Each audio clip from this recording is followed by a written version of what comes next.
Wow. Already 2 whole fucking viewers. Thank you, Toby and Denny. Wow, we're on a roll already. It's early. I love it. I love it. Welcome back to Two Beers Deep, where we just talk about a bunch of stupid stuff, and normally we drink, but we're getting older, and Greg's not drinking for Lent, and I just didn't have a beer. And gout. 3 more shows, and then this is done. This is done with. Does that mean 3 more shows. 3 more shows till the draft? No, because we have No, the draft's the 27th. Yeah, we have 2 more shows after that until the draft show. Okay. So 3 more shows for me, and then I'm drinking. 5 more shows, and then it's our draft extravaganza. So, what's your first beer you're gonna have, little boy?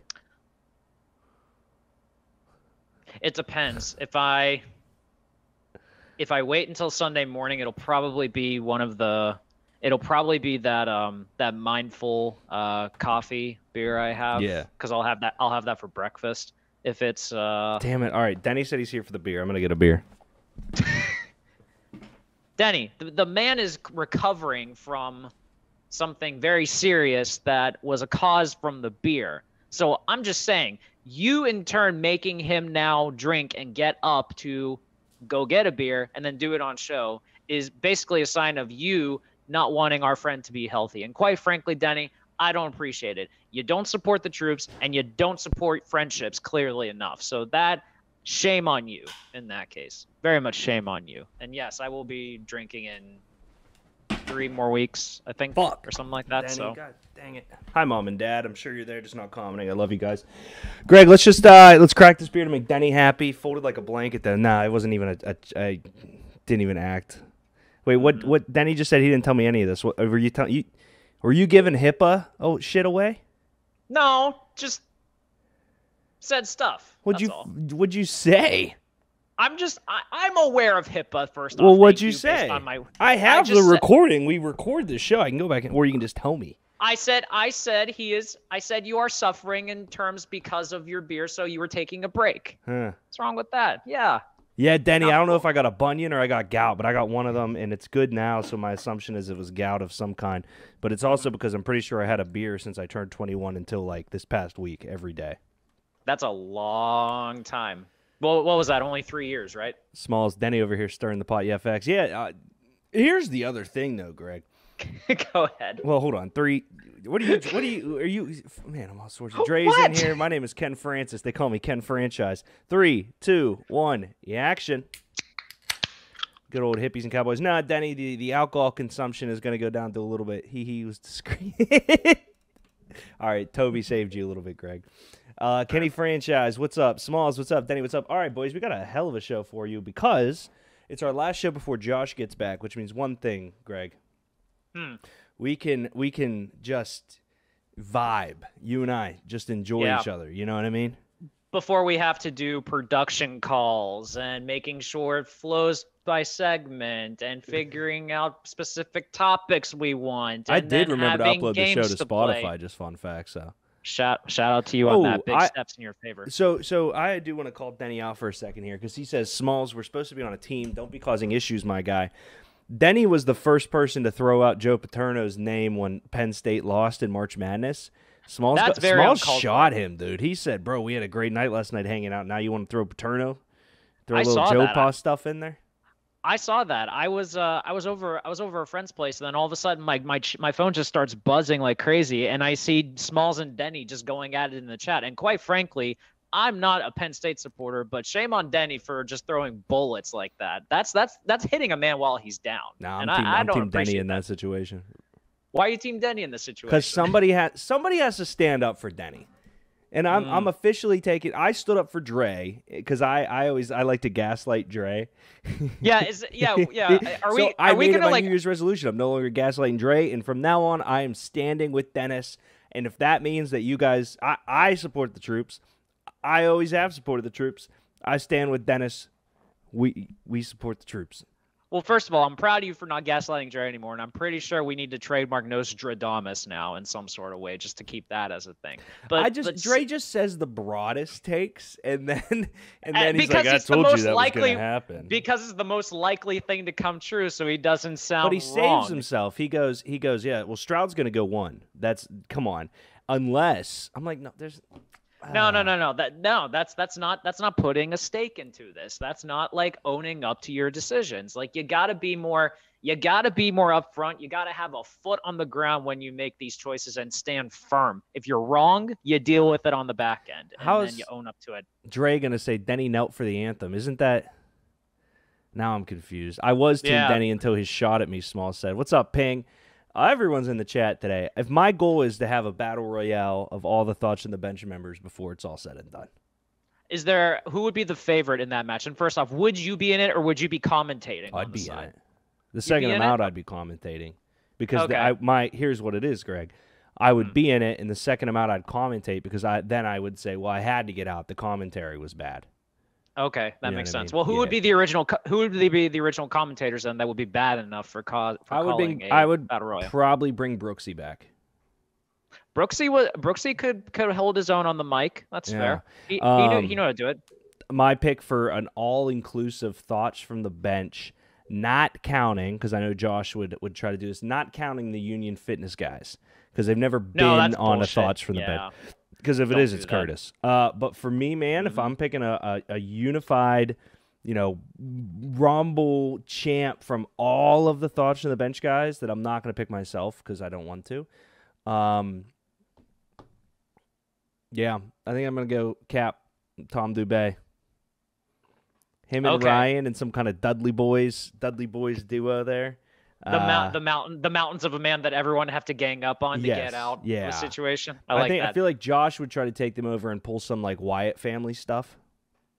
I could see that as well. I mean, we do know there's a history there. They did the entrance together. Cornhole Boys for Life is a thing. Mm-hmm. Now I'll give you an underrated one actually because I've seen him hold his own in a mosh pit, and I think he's enough to be able to handle himself. Alex. Oh God, yeah. Oh, he's the thickest of he has the thickest skull I've seen to date. Yeah, I've seen Alex hold his own in A Day to Remember mosh pit and chucking dudes. So like I could see him be willing to get some dudes over the top. Babyface. Let's start the show. So we always start the show with a conversation that's not sports.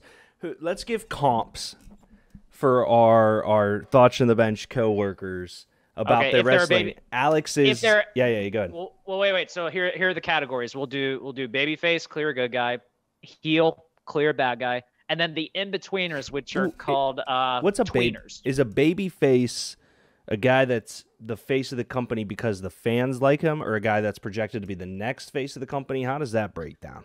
So back in the I always thought it was just a young-looking guy. Well, kind of, yeah. So babyface, like the term kind of came from the territories in the 70s, which is like promoters want to push like the guy. They want a guy that is going to draw people in, and kind of, yeah. And part of it is based on the looks. That's why the babyface derogatory came from. Like you want someone that is going to be like out there kind of like shaking hands with the fans, like getting girls in and attracted to them and stuff, and then wanting to be the guy that's going to promote you. You want someone who's good looking to be able to do that. The heel comes from obviously like, when you walk on dirt barefoot, your heel gets black, your heel gets dirty, your heel is ugly, which is kind of the derogatory. I thought it was because you turn heel to put your back to someone. I always thought it was because the baby face is the face, you're front facing, you're the front of the company. The heel is because you turned around. Well, perhaps the only thing with that is it would cause the idea of the heel. In that case would have to be you would start as a baby face and then make a turn. But there are people that start out as a heel. So the logic may not apply accordingly, but I like it. I do like that, though. That's not something I've heard before. That's what I thought when they said he turns heel, it means they turned away. You know what I mean? No, but like it's like the North Carolina Tar Heels. You know, like when you see like a logo of them, it's like the foot with like the black dot on their heel. Yeah. That's like the logic is like when you get dirty, it's ugly, it's something that you don't want to look at. It's something you hate and you despise. So that's the logic. Interesting. And then Tweener is the guy that's like is projected supposed to be one thing. He's like the anti-hero of wrestling.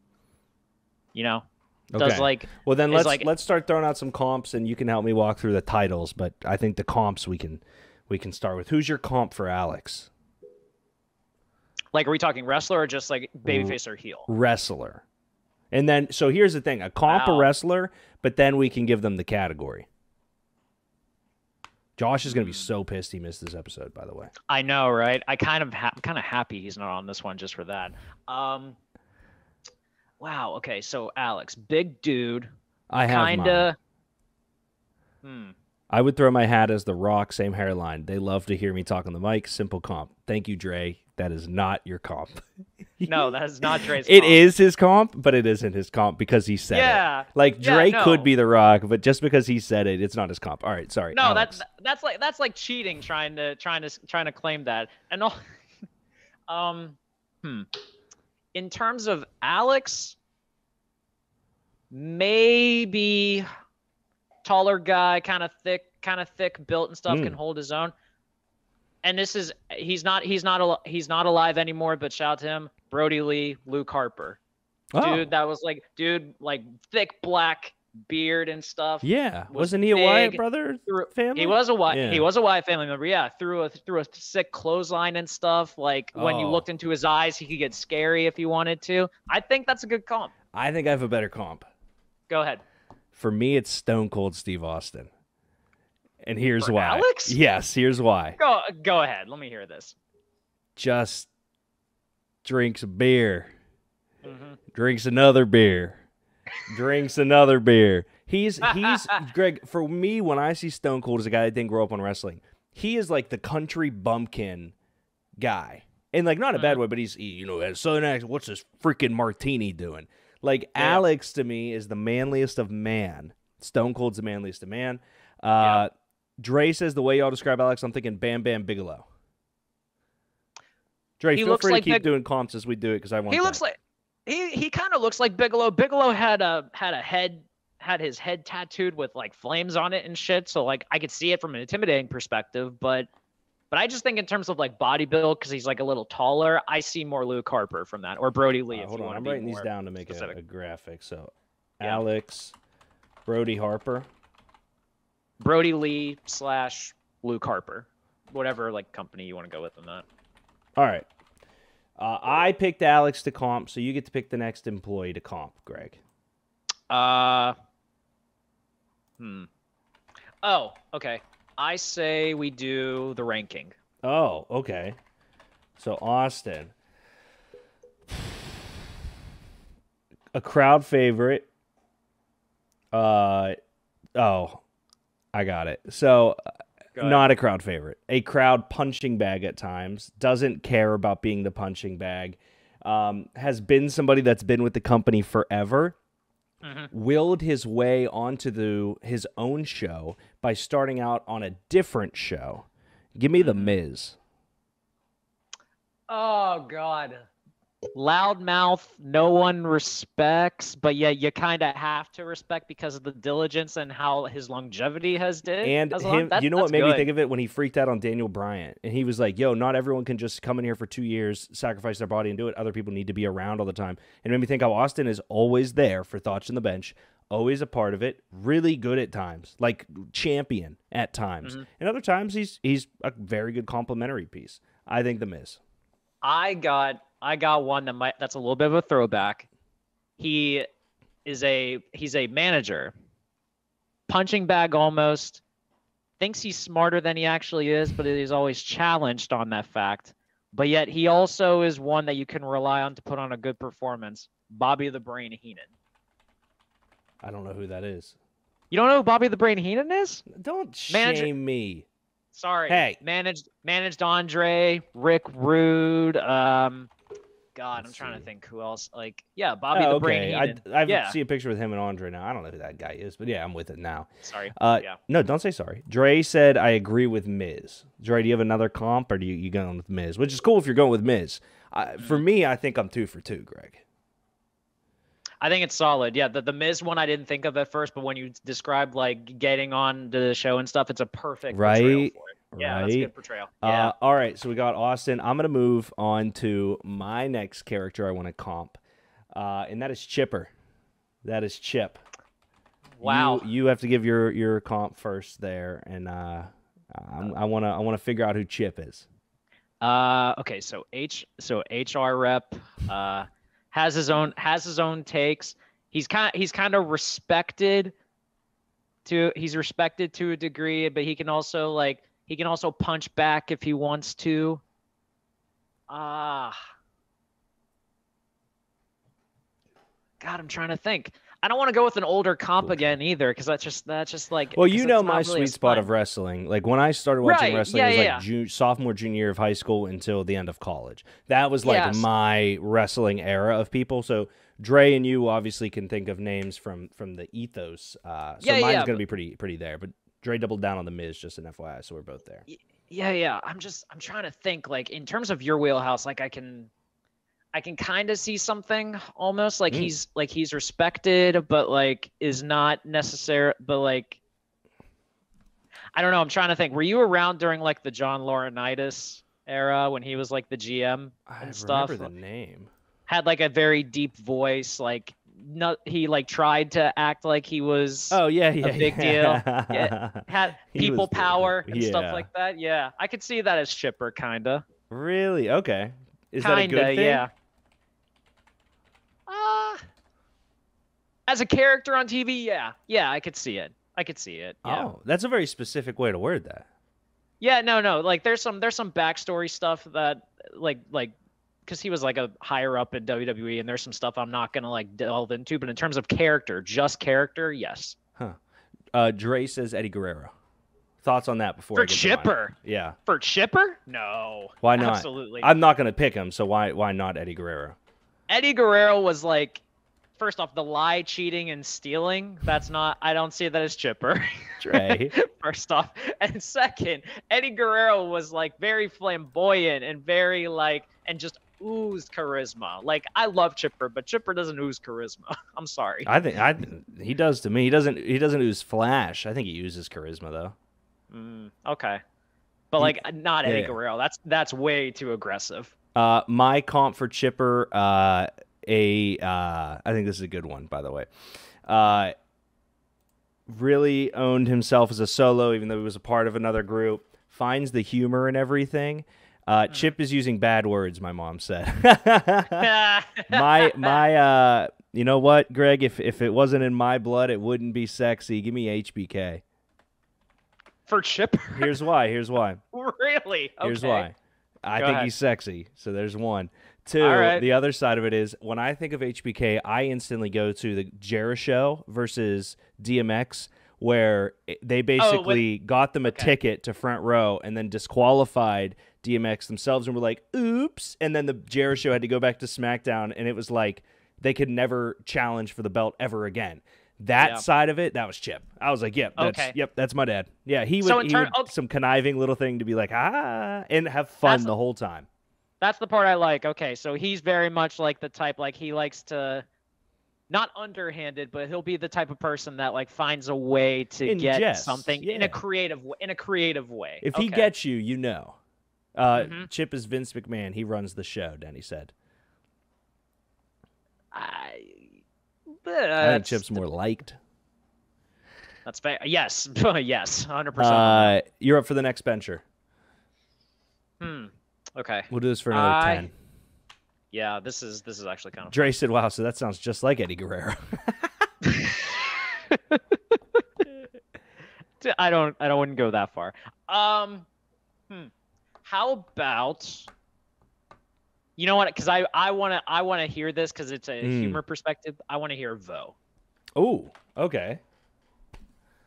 Votash, universally loved by everyone except you. Nicest human ever. Gets a little when he gets angry. He gets angry, like his little hockey spells. Yeah. That's a good one. You know what? He's versatile. He's athletic. He got nice hair. Let me look up this one guy's name. Okay, I got it. I don't know how much you're gonna like this. Go ahead. I'm gonna go John Morrison. Wow. Okay.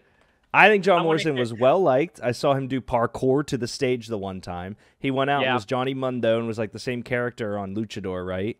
And on Lucha Underground, and for me, John Morrison was like, he was fun. He was a great piece to every show that I watched. He never really had like a bad match. He was always in the heat of it. I'm gonna go John Morrison. What's funny about him is like he works he'll do indies and stuff or like work for other promotions from time to time, and his gimmick for all of them is he changes his last name to whatever he's working for. So like he did a spot show on AEW once and his name was Johnny Elite, or like he worked Impact once and his name was Johnny Impact. Good for him. And like Lucha Underground, Johnny Mundo. For me, this one's very easy. Solid all around, but there's a famous story about this wrestler that Vince McMahon always said that if he could, he would have his show run where there would just be a blue dot covering this guy's face because he thought he was unattractive and it was funny to watch it the entire time. Never pulled it off, but it was something that he always wanted to do and never could. Christian. Oh, I thought Christian was a good-looking dude. Yeah, well, apparently Vince McMahon did not, because that was a running gag that he always wanted to do. But he is exactly the type of person. He's solid all around. Will never go higher than he can. Won't go too low. He's just fitting right in that middle. He's what in the wrestling business. He's a good hand. For me, Christian was always equal with Jericho until I learned who Jericho was. Does that make sense? Like, Christian was amazing. But once I learned Jericho was early, middle, and still going, I was like, oh, no, never mind. That was a bad take. Dre said Vo in the ranking had a tag team, too, just like The Miz and Morrison. I'm with it. Love that. All right, let's do a couple more. I'm cool with it. I think this is fun, yeah. I'm going to pick Denny, and I'm interested to hear your comp. Okay. So, doesn't support the troops, for one. Nope, he does. I'm Team Denny. He does support the troops. He does. He doesn't support. So, I'm going to be this is going to sound a little specific, but hear me out on this, okay? Sergeant Slaughter, but when he was a bad guy, and he was an Iraqi sympathizer.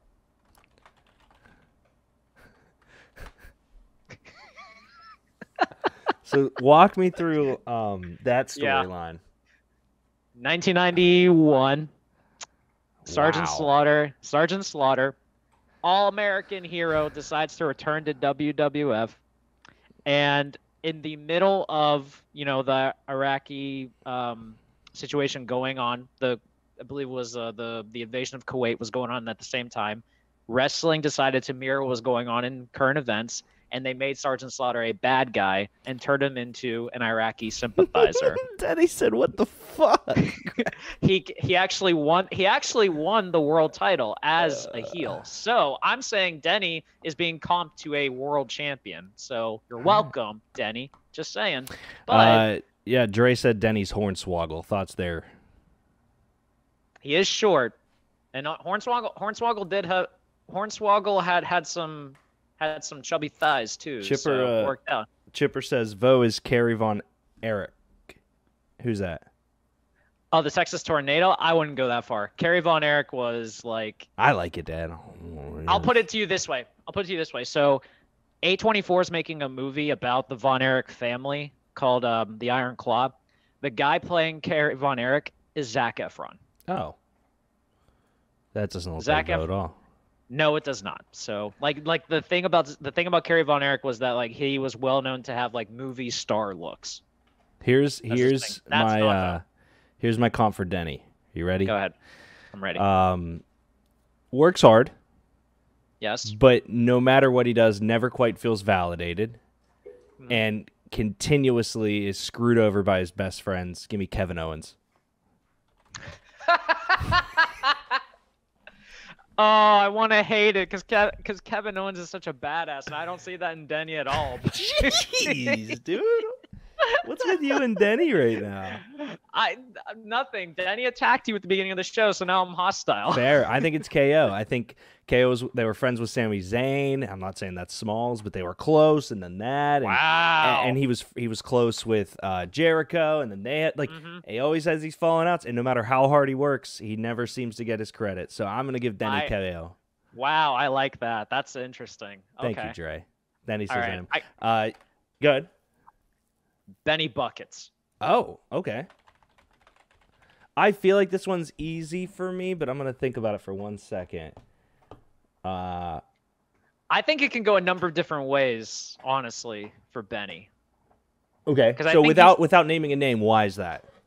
I think he's got the gift of gab. He's got the charisma, but he's also I think he's underrated too, to a degree. No, he doesn't get to his potential, maybe. Yes. Interesting. Denny said, officially giving my 2 weeks focus on soccer coaching. Where are you coaching, Denny?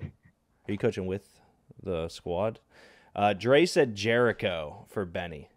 What? No. I don't hate it for the sole purpose that, it's a little gimmicky, it's a little funny. Benny's a good humor guy. Oozes charisma, a star and a top guy. I think, and this isn't a knock at Benny, because we're talking about strictly thoughts on the bench stuff. If we're talking about life, Benny absolutely destroys it. I think Benny could still do more thoughts on the bench stuff because he's hilarious. I think Jericho is kind of a slut for wrestling, so he'll do whatever. Tell me if I'm wrong there, Greg, though. No. That's the same way. Like, Jericho does basically everything under the sun, and he does wrestling just because he loves it. Like, he's a rock star. He's an author. He, has a podcast. I was going to say his podcast did really well, didn't it? Yeah, still does actually. But Jericho's just one of those guys that just always wants to stay busy. Yeah. He does. I don't think he understands the concept of slowing down at all whatsoever. So from that perspective, maybe, but that's interesting now that I think about it, because Benny, in terms of charisma, in terms of guys that when he has the mic, you're going to get something entertaining from him. I could see it. Actually. Yeah, I don't think that's a terrible one. It really goes down to what, it's tough. I think Benny on the mic may be one of our best people, right? Yes. So that's why for me, on the mic he's unstoppable. I think this wrestler never reached his peak, but never hit the tier of the Rock and all those guys. So for Benny, give me Macho Man Randy Savage. Whoa. Okay. He was Savage in terms of the hardcores is probably top tier because he did everything you wanted. Great wrestler, great gimmick. Fair. He is everything that you probably wanted. It's just he lived in an era of Hulk Hogan, and therefore he will never be able to get over that stigma right there, that he was always kind of second fiddle to Hogan. Fair. That's my stick though. Benny is Mick Foley is what Dennis said. Hardcore legend. I do love that, around for did everything to put on a great show, even if it means sacrificing himself. His body. Sacrifice his body, literally. Who do you got, Greg?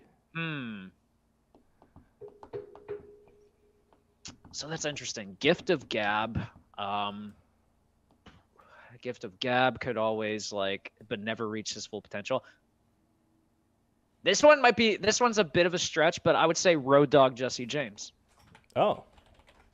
One half the New Age Outlaws. Yeah, that is one of the few names that I know the Road Dogg and I know the Outlaws. Yeah, the Road Dogg.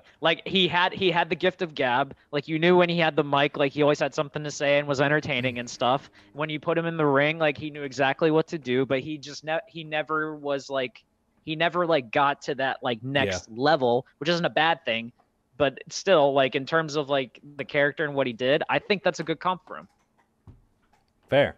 Let's do 2 more. So I want to do Dre because he's here. So I'll pick Dre, and then you can pick the last random one here. So Dre, The Rock is no longer able to be selected because Dre can't pick for himself. And also, just for the sake of this, we are not picking any descendants, any like cousins or family members of The Rock either, because that's cheating. Who Roman wrestled? That was that's like a family member of The Rock. Roman Reigns, Rikishi, Rocky Roman Johnson. Reigns and The Rock are related? Yeah, they're cousins. The Usos. Trying to think. In real life? Yeah, they're cousins in real life. Yeah. Huh. They're not blood related, but are blood brothers. Mm-hmm. So his what does that mean? If I remember. Way back in the day, Roman Reigns' grandfather, Amatuania Inouye, took in Peter Mavia as a part of the Inouye tribe and embraced him as a brother. Peter Mavia is the maternal grandfather. That is sick. Mm-hmm. Tribe shit's cool.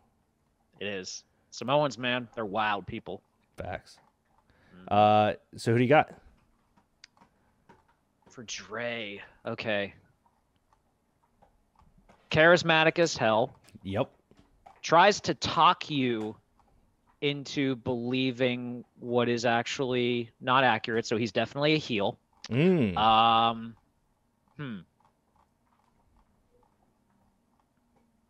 this is good. I got mine for him. And I think you're gonna hate it, but I think it's good. Do Elsas, Dre says. We'll finish on Elsas. How about that? We'll do Dre. Finish on Elsas. Finish on Elsas. Okay. My Dre comp to buy you some time. Okay.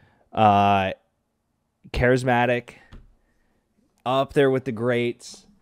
Doesn't know when to quit.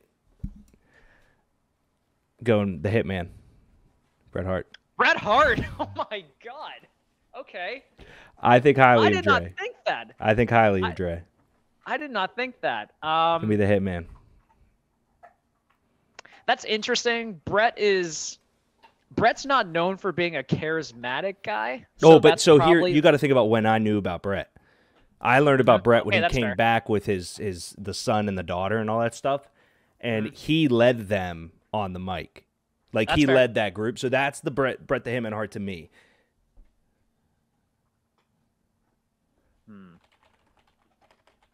Okay, I think I got it.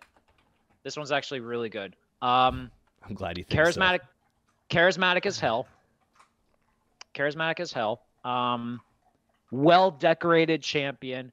Can't be babyface or heel depending on the right situation and right story, actually. I know Dre's just like giggling, laughing, smiling right now. He's like, shut up, Greg. Is actually and is somewhat kind of still active, not wrestling, but he's active like within the wrestling scene a little bit. But is, I think, someone too that at least people respect and are interested to hear stuff from. Booker T. Oh. Okay. Well-rounded, very great charisma. You put him in any situation, he can either make you laugh or he can make you intimidated. Yeah, Dre says I am not. I have a question. That's the first black guy you comped. Is it because Dre's black? No, it is not. Okay. Dre, I had to ask Dre. I had to ask Dre. I promise it was not. I promise it was not. I was actually thinking about other ones earlier, but I was like, ugh. I don't know, because like I think it just works well for him. Right. He said I am not, but then he said, okay, I am. Yeah, I think Booker T's good for him. I think Booker T is a great one for him. He thinks he's a king. It just makes sense. Yes, that's actually a great point. All hail King Booker. He likes to talk with a fake English accent when he's being a heel. I could see Dre doing that. All right, and we get on to Elsas. Okay, now I'm dying. Josh Elsas. Have you thought about his wrestling comp, or have you heard his wrestling comp? And do you know if he thinks he has a wrestling comp? I feel like he does think he has a wrestling comp, but I have never actually spoken to him about. I know who he thinks his is. I think. You think he knows what you think? You know what he thinks his is? He would tell us it's CM Punk, because he's like against the establishment, and they shut my mic off, and they hate me. He would think that. Yes, he would. But I think that's terrible. Yeah, I agree. I believe he's very he's obviously very counterculture-esque. In fairness, he tries very hard to be not. He likes stuff that isn't cool, but tries to go about it in a way that like pushes it over the top almost. I think. So I'm trying to think of a wrestling comparison for that. As like someone who says how good he is, but in actuality, like The Miz is off the board, just for the record. Miz is off the board. That Miz would have been a great comp for him, actually. He would have cried if we gave him the Miz. We would have. He would have, yeah. Oh wow, this is good. Dre, if you have one, feel free to throw it in there. You know what? You know what? Especially now, I'm gonna give him Seth Rollins. I need you to go into some detail. Especially now, Seth Rollins. Like if you've seen him on TV, he's very like over the top and kind of like putting on these wild clothes and stuff to kind of like draw people's attention and stuff. And it's almost like become now like a fun gag for him. But for the longest time, Seth Rollins was looked at as the guy that like people wanted to be the next. Yeah, he was the fan favorite when the Roman Reigns stuff was happening. Yeah. Yes, but he was never truly able to kind of get that like hit that like next step to be like the face. He's always been there. He's always been someone that's relied upon. He's always been like that upper level, but he's never been the next guy. He's never been the Roman Reigns level. He's never been like the Brock Lesnar, the John Cena-esque, but he's always there and he's popular. Yeah. And he's someone that I think that you can always rely upon to put on a show when needed. Denny Which says, is literally what he does. Seth Rollins had the most losses in 2022, so definitely LSS. And Dre thinks Edge. Edge would be good too. I wonder which era of Edge though. Maybe when Edge first won the title when he was paired with Lita. That'd be interesting. JBL, Dre says. Loudmouth, no one liked. Yeah, but he wins, right? He does win. Yeah, you're right. I got a comp. Okay. Foreign guy. Okay. So starting there. All right. Everyone followed. Started a little revolution. Was kind of like a I'm better than you as a leader guy and like you should follow me. Give me Wade Barrett. Bad News Barrett or Bad News Barrett. Oh yeah, Bad News Barrett, dude. I wouldn't disrespect Josh and just bad news. I wouldn't disrespect Josh and give him NXT Wade Barrett. Give him Bad News Barrett. But Bad it's News like Barrett. the whole like he should have been. I remember when NXT and WWE was a thing. I thought Wade Barrett was gonna be the next greatest wrestler ever for a hot second there. Like he wasn't great, but they were pushing him. And so for me and Josh with him, Wade Barrett found his way. He's happy not killing and not being pushed as hard. And I think Josh pushed himself really hard, and now he's kind of relaxing for a little bit, and he gets it. Yeah. So he's going to love that next week. Barrett's actually on commentary for SmackDown now. He took over for McAfee now that McAfee is like doing like other stuff. Yeah. I'd like that. The other name. Pat McAfee would have been like a good comp, I think, for someone, I bet. For Benny. Benny would have been a good one. Yeah, that's right. Thinking of that. All right, let's actually talk some sports here, Greg. We wasted 40 minutes on that. Not wasted, but it was good. That was fun. Baseball Classic World Series since Dre is here. World Baseball Classic, to be exact. I have the Baseball World Classic up. Okay. World Baseball. So I watched the final, but I was at Lord of the Rings trivia. I did get to see, however, the Ohtani Trout at bats. How did you do Lord of the Rings trivia first off? We finished a respectable, I think 11th out of 32 teams. That's very respectable. Shout out to Matthew at work. He carried us. Nice. Yeah, so I have a couple questions here leading into this. So the World Baseball Classic hasn't happened in 5 years due to COVID. Has it ever had this many stars sign up for it? Because I've never paid attention to it. I think when it like first started, I vaguely remember like some of the bigger names involved into it, but I don't think they were as invested because if I don't remember the USA ever getting to like unless it happened the last time they played. Because I'll be honest with you, I barely paid attention to the World Baseball Classic even when it was on. Mm-hmm. I don't know if I kind of like I would say I kind of took it for granted a little bit, especially for the fact that like I appreciated like all of these different teams playing and stuff, but like for the most part, like the way where it's usually placed, I just don't care for it that much because it's always before the season because it's the only time you can do it, and during that Yeah, time, that'd be I'm more tough in season. yeah, like I'm more focused on like how certain teams are doing. Like I'm not really like invested into an international series for baseball. Now I'm probably going to be more interested, especially for the fact that teams. It seems like the players nowadays are more invested into it than I was expecting them to be. That's kind of where I'm at with it. Is that you see these names. Who was it? Was it Freeman that played for Canada? There was somebody played for Canada because their mother recently passed away. I thought it was Freddie Freeman. Either way, so you see that. You see all the guys, Tatis and them going down. I think Dominican. Mexico goes really far. Randy Rosarena was huge for Mexico, yeah. But then you look at Yu Darvish and Shohei Ohtani, and who's the young guy on the Japan team that signed for like a big deal in MLB last season or something like that? Isn't there a guy on there?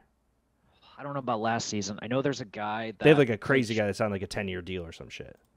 I can't remember. I know that I know their shortstop Makanishi apparently is like being looked at as a guy for next season. So I think they're Sadoi Kenga, I think his name is.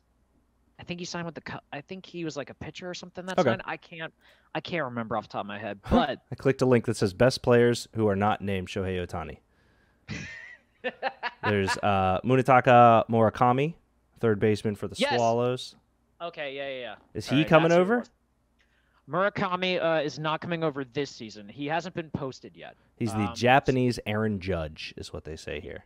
Mm-hmm. Yeah. So the way that a Japanese baseball kind of works and stuff, like you have a lot of guys that go up through their system. Yeah. But what teams will do, and I think I've told you about this before, but like what teams will do is like after a certain age, they will go through a posting fee. So like teams the Japanese baseball league will notify Major League Baseball that like, hey, these guys are now available if you want to sign them, because for the most part, like their rights are with a Japanese baseball team, so like they can't negotiate with them or thing. If you post them, Major League Baseball teams have to bid in order for the right to negotiate with them and then agree to terms with the contract. It's like I remember when Daisuke Matsuzaka came over and stuff, and there were like maybe 9 or 10 teams that had to like bid just for the rights to even like sign him. And then when the Red Sox won the bid, then they had to sign him to his contract. So Masataka Yoshida, he is now on the Red Sox, but not on the Red Sox. That might be who I was talking about.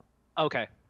It says the WBC will be the first look for a lot of MLB fans get to see Yoshida before Japan's Contact King joins the Red Sox for the 23 season.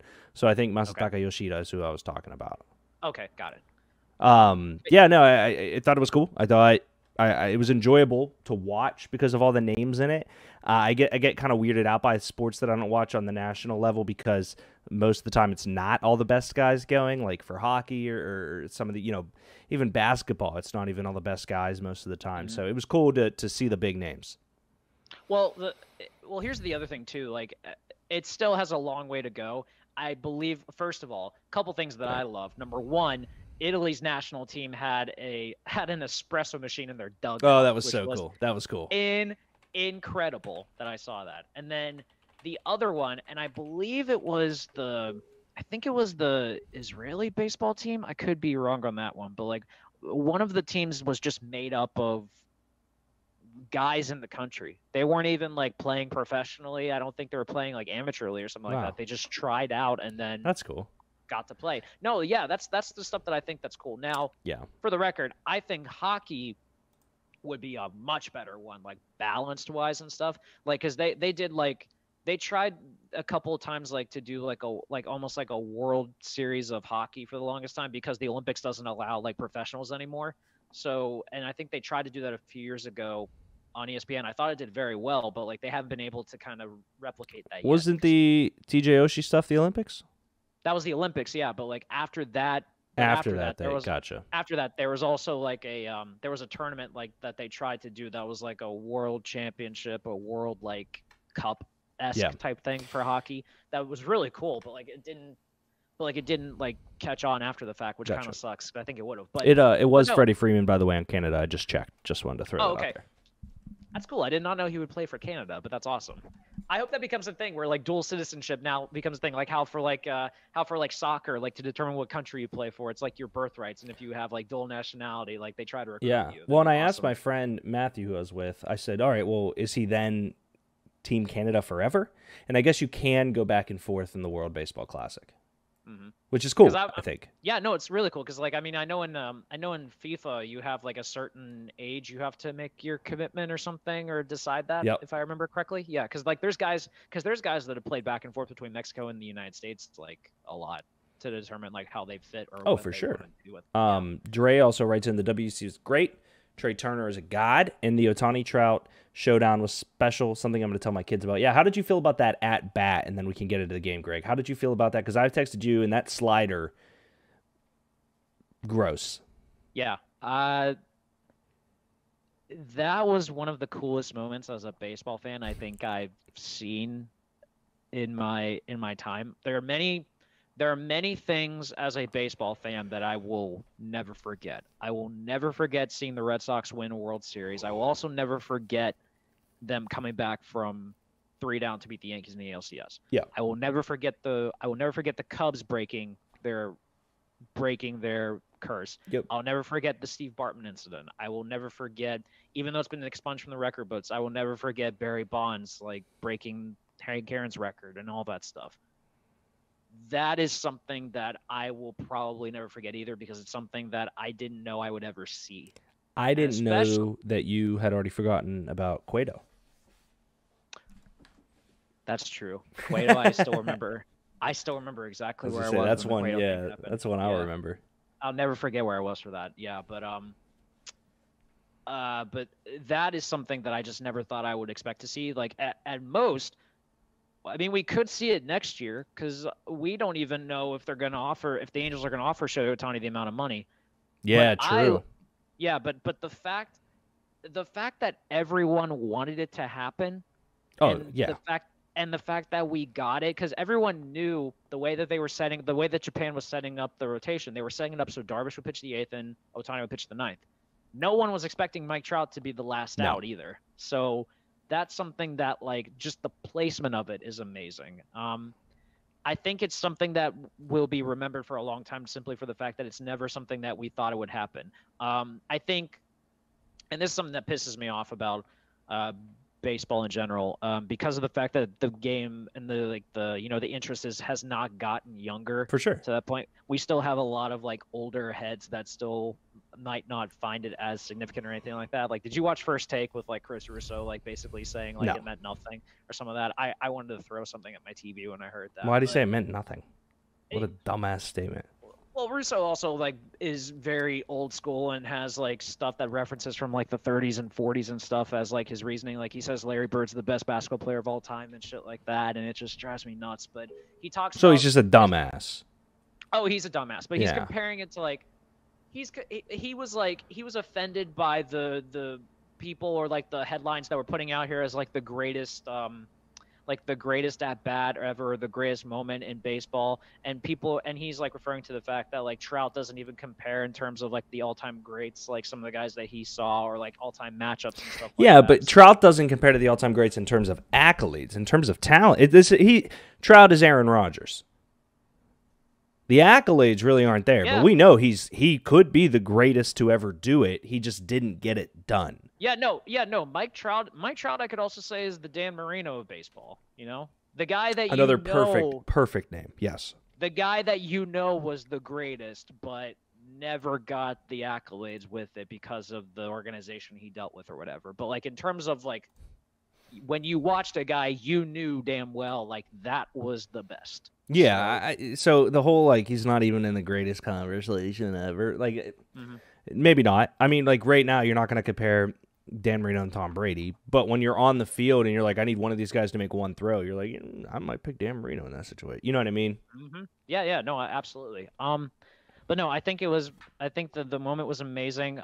I think, and something I didn't even realize this story either, but like I didn't know that the actual like backstory of how Japan became a baseball country. I guess like No, it's a good point. I guess there was like I think it was the 60s or sometime like a group of like in the off season almost of like all-star major league players like went overseas to play exhibition games, and they included guys like Mantle and stuff. No way. And then 2 years later, that's when Japan had its first baseball league like started and stuff. Get out. So like the roots of baseball was started from America. So Yeah. I don't know if you saw like Otani's pregame speech to the Japanese roster. Like obviously like you couldn't understand what he was saying, but like the transcript was and stuff was basically just talking about how we should not be in awe of them. Being in awe of them means you've already lost. Show that you are better than them and show that you are just as good as them, and we will win this game. And it was impressive, and god damn it worked. But I want to put this caveat in here. That was not the best roster that the USA could have produced. No. In terms of lineup, that roster was incredible. But pitching, yeah, who didn't go? Off the top of my head, Verlander didn't go, Scherzer didn't go, DeGrom didn't go. Jesus. Who did go, I guess, is the question. You know what? I couldn't even tell you, but like, because the funny thing is like the guy who was pitching in that game for the USA was like the number 3 starter for the Arizona Diamondbacks. Yeah, I was gonna say so. Jason Adams, Daniel Bard, David Bednar, Kyle Freeland, Kendall Graveman, Merrill Kelly, Aaron Loop, Lance Lynn, Nick. Is this really the list? Yeah, that's the pitching staff for that USA team. Why? Because the logic is like teams didn't want to let their guys go because they. Adam Wainwright is the only name I know, Greg. And here's the scary thing about Adam Wainwright apparently injured himself like during a workout for Team USA, and he's starting the season on the injured list. Oh, I didn't know Mookie Betts is from Nashville. Oh yeah, I forgot about that too. Just found that out. But, no, all in all, I thought it was cool. I thought it was good. I thought the Shohei Ohtani Trout thing was sick. So let's go ahead.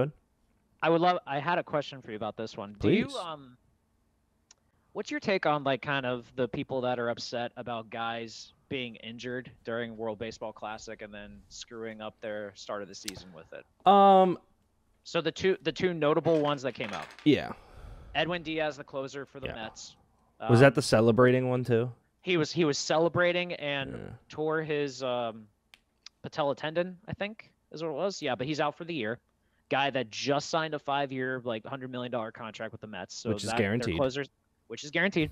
Done for the year. And then Jose Altuve, one of your favorite players, broke his thumb on a hit by pitch, the World Baseball Classic, and he is out for the first 2 months of the season. Good. Okay, so for the other guy, though, no, here's my take on anybody that complains about injuries that aren't in the moment in the game. I think that largely and ineffectively treats players like they are not human. You want these players to be put on a shelf until it's time for you to sit down and be a fat piece of shit and drink your beer and watch the sport. So what I mean by that, Greg, is like Tyreek Hill running track. People are hating on that, and it's like, so you just want him to go sit in his house until it's football season. People get hurt. That was awesome. I thought that was awesome. 100%. People get hurt training. Somebody just tore their ACL at the combine. Like, did you want that guy not to play at the combine? Yeah, and Andrew Voorhees, like a guy that like I actually really liked as a second, third round guard. I kept picking him because of Jason. Yeah. Literally my take on all of that is because you aren't treating them like humans. Because you and I, Greg, we go out and we could get hit by a car and die. And that's a very real thing. And people would be like, well, why were they out of their house? I think it harshly stops treating athletes like human beings, because for me, you play the game because it's fun. Yeah, if you get hurt and you ruin it, I get it, but that's why you go to the Olympics. That's why you do the dunk contest. That's why you go to the World Baseball Classic. That's why you play in the World, you know what I mean? Like in the World Cup, and it blows my mind when people complain about playing and stuff like this, because that's what they do. They play. I agree. The notion, though, and I find it fascinating, is by the fact that, like, the reason that a lot of the best pitchers didn't go over is because of the fact that, like, teams that are paying them their contracts and stuff are looking at it from the perspective of, we don't want you. Yeah, from a team perspective, I don't disagree, because if I'm the Mets and that happens, you're like, well, we're $105 million in the hole now because of that. From a fan perspective, get off your fat ass.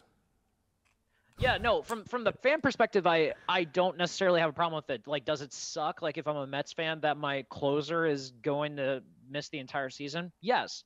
But I also know I have an owner that doesn't care about how much money he spends for the sake of getting a winner. But in terms of like the team dynamic, I understand it, but my counterpoint to that is, like, we just saw Rhys Hoskins, the starting first baseman for the Phillies, like, tear his ACL today from taking a ground ball during a spring training game. Exactly. It happens. You know, like, yeah, like, it's anything can happen. Like training camp in the NFL, for instance. How many times do we see guys get injured during training camp and are done for the year?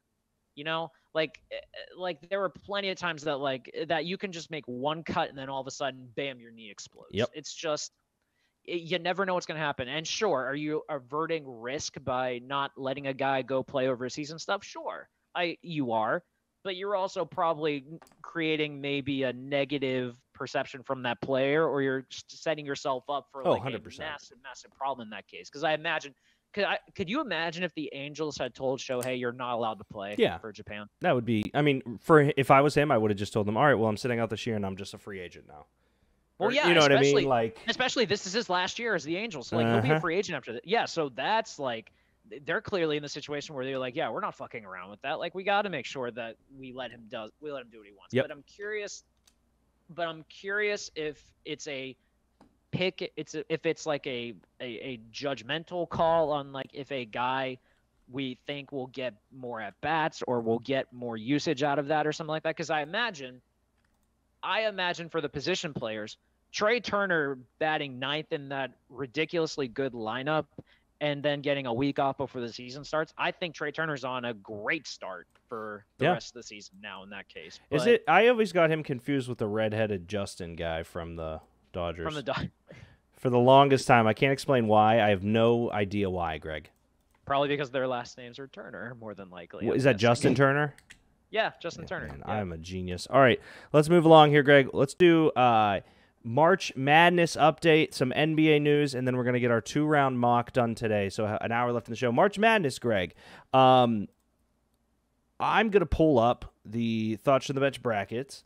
And I haven't even seen it. Yeah, how do you think you're doing? I don't think well, because I'm pretty sure I lost 2 Final Four teams. I know I lost Duke. How in the world? You had Duke in the Final Four? I had Duke in the Final Four. Dude, I watched them play in the ACC tournament, and I just thought, oh, my God, they're clicking on all cylinders. And then you know what happened? What happened? You know what happened? What happened? I listened to Josh. I got Josh in my head from two things that he kept preaching. Number one, Tennessee are frauds. No, they ain't. No, yeah, facts. He talked a lot of shit about Tennessee being frauds, and they're pretty far. And then the second one, he kept saying the Western Athletic Conference is not that good. San Diego State's in the Sweet 16. So dude, okay, clearly they were. He said that to me. He said that on air, and I was like, yeah, man, like I get it, but also they look pretty good. Mm-hmm. Wow. Well, here's the other thing. You remember both those.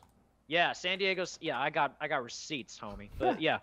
But honestly, the San Diego State one, I was kind of mad. I'm not surprised by that. I'm not surprised on that one because like they were underachieved for so many tournaments in a row. I'm not surprised. Kansas, I'm not surprised got beat either because I swear they either lose in the round of 32 or they go to the Final Four. You're in sixth place, and you have UCLA winning this. I do, but nice. like I know I lost like. Oh yeah. I'm just saying you still got some kicking. Yeah, no, I had Virginia. I have Alabama winning both my brackets, so it's fine. Let's talk about that Purdue game. Fairleigh Dickinson, yeah. Dude, so the smallest team in the NCAA tournament, by the way. The clip I saw was their coach being like, I watched Purdue and we can beat them. That scared the shit out of me, Greg. That made the rounds. That was like the motivating factor that like everyone was recalling going into that game and stuff. But here's the thing too. And here's the thing. Tony Kornheiser, like on PTI, kept bringing this up, but it was actually very true. Every time I was watching Purdue on TV, they lost. Yeah. Every time, like, I watched Purdue, I was like, Zach Edey, and he's just tall. He's just a tall guy. If you can, and that's the thing. Fairleigh Dickinson, the way they beat them was like they were just faster and they just got to the ball and they made their presence known in that case. They literally just wanted it. That's it. That's literally it. Yeah, I think the Big Ten is the new Big East in terms of the fact that they're always going to get like 9 or 10 teams in the tournament, and every time they're going to fall because people say, "Oh, this conference is so great. Oh, they beat up on everyone all year. That's why," and stuff like that. No, it's simply for the fact that, like, because they're beating up on each other all season, the moment they start playing more athletic teams that are faster than them and prioritize something else than them, you get screwed. Yep. Unless you're Michigan State, because Michigan State, for some reason, always rises from the dead during this. Yeah, Kansas State's up 57-55 on Michigan State right now. Some of the other big games I want to talk to you about, Greg. Arizona-Princeton. Amazing upset. I don't know. It's like it's like they're not a big basketball school, I guess is what I want to say. You know what I mean? Thank you. The team that won the Pac-12 is not a big basketball school. I mean, we've gotten into this argument before. We did. Okay. You know what it was? When I first started watching college basketball, Arizona was like in the early 2000s, late 90s, was kind of like a team that was like considered a blue blood at the time. So I get it. Fine. Fine. You can say that I got egg on my face for this one. I will gladly take it. Which I just can't let you shit on Josh's take without bringing up the fact that I But I was not. But I was not preaching Arizona the entire time when I was making my bracket. I didn't even pick Arizona. No. That's totally fair. But you have told me they are a top tier basketball program. Maybe they're one of those schools that gets overhyped every single year because they. That's where I was with them or something. Okay. Yeah, not in a disrespectful way, but that's where I thought them. Which by the way, I gotta bring this up real quick because I got a text. Shout out to Kim Mulkey and LSU women's basketball team because my buddy Blake is watching the show right now and he told me to give them a shout out on air. So shout out Livy Dunn. Shout out LSU. Yeah, that's sick. So other things going on in March Madness. You know what's weird to me about this one? There, aside from the 5'8" guy from Kansas State, there hasn't been a guy. Maybe I'm wrong. I don't feel like there's a guy. There's always a guy. There was Doug last year from the Peacocks, for St. Pete. Doug. There's no guy this year. Well, okay. Like, I don't look at any of these teams and go, oh yeah, well they're there because, like, Kansas City, they're there because of that short guy probably. None of these teams have somebody that I'm like, oh dude, that guy's on a heater. You know what I mean? Okay, that's what you're referring to. So, like, in terms of a March Madness guy. Got it. So, like, in terms of names, like, off the top of my head, like, the two that come to my mind are Drew Timme from Gonzaga. Yes. And even that, but he's not like willing his team. No. He's just like he's on Gonzaga this year. Yeah, and Gonzaga is notorious for one of those teams that, like, I feel like when Gonzaga has a guy, they don't actually, like, produce, except for that Jalen Suggs team, because, like, they had a chance to win the national title. The first time ever they got that far, by the way. Dude, I loved Suggs on that team, but I also hated Chet Holmgren. So yes, fair. And then, I mean, like, if you want to go that route, you could say Bama and Brandon Miller, but Brandon Miller didn't even play in the first game because he was, like, he was injured, I think. Which scared the shit out of me. So, yeah, you're right. Like, in terms of guy, there's not a guy that's, like, willing his team to take it over. I'm sure when we get to the Final Four and kind of look back on it, maybe we'll see that. But in fairness, when I think of March Madness in terms of, like, the storylines I look for, I either look for the team. So like a VCU, a Wichita State, or Loyola Chicago, a George Mason, or something like that like captivates you. Or I look for the player that's doing everything in his power, i.e. Steph Curry willing Davidson to the Elite Eight before Ja Morant. Like Ja Morant at Murray State. Yeah, like the guy that, like, makes his name in March Madness and then kind of elevates from that and stuff. That's fair. But in fairness, I don't Jimmer. recall the last Jimmer Fredette. God, oh, I hated that guy. But I don't recall the last time we had like a true guy that was like the one that like you knew that was gonna will his team to it. That was like carrying his team on his back to get to a Final Four or something. Like, can you? Because I can't. Let's go through the year. So 2022 March Madness. I don't know if is there like a player of the tournament award? Has to be, right? Yeah, I think there's like a most outstanding player or something together like with that AT&T for like the 5G. Final Four or something. Thanks for having us over. Let me see. Would you consider?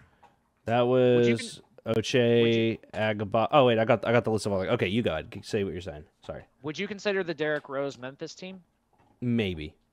I don't do it. I think that's a maybe. Jared Butler with Baylor.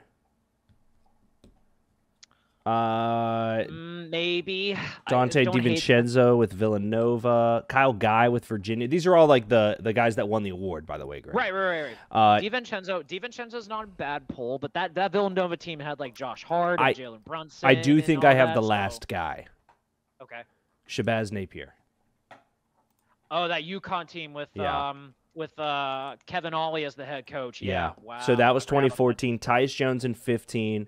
Tyus Jones isn't a bad one either, actually. No, agreed. That Duke team was just crazy, though. Wasn't that the I'm gonna look Duke's 2015 roster. That wasn't Jason Tatum. That was after. No, that was oh my lord, who's their big name on there? Grayson Allen's team, Quinn Cook. That was the first year when they had Jahlil Okafor. Damn it, I couldn't think of Jahlil Okafor. Justice Winslow. So that was Grayson Allen's freshman season when he was coming in there, and him and Tyus Jones were mean front court. Yeah, okay, that's fair. Which one's backcourt? Backcourt is your point guard shooting. I know, but I hate that that's called the backcourt. I feel like the back is the... You know what? That actually used to fuck with me all the time as well. Like, I always thought your like center would be the backcourt because he was the back of the line and stuff, but yeah, it's the opposite. It's weird. Who do you got winning it all right now, Greg? I mean, I'm still riding with UCLA just because like I picked them, but like if I'm veering off in terms of this, like, well, first of all, like I feel like I've been like pushed to pick UConn just because like everything I've seen on ESPN has been about UConn. I didn't realize how good that team was. Yeah, I didn't realize like they have like a dude at center that's supposed to be very, very like well, like he's a good prospect, I would say. Houston maybe just because they're one of the I think they're the only one seed left actually. Now that I think about it. Oh, Bama, sorry, yeah. Houston could make it, but I think they have the toughest like bracket remaining. I'm pretty sure.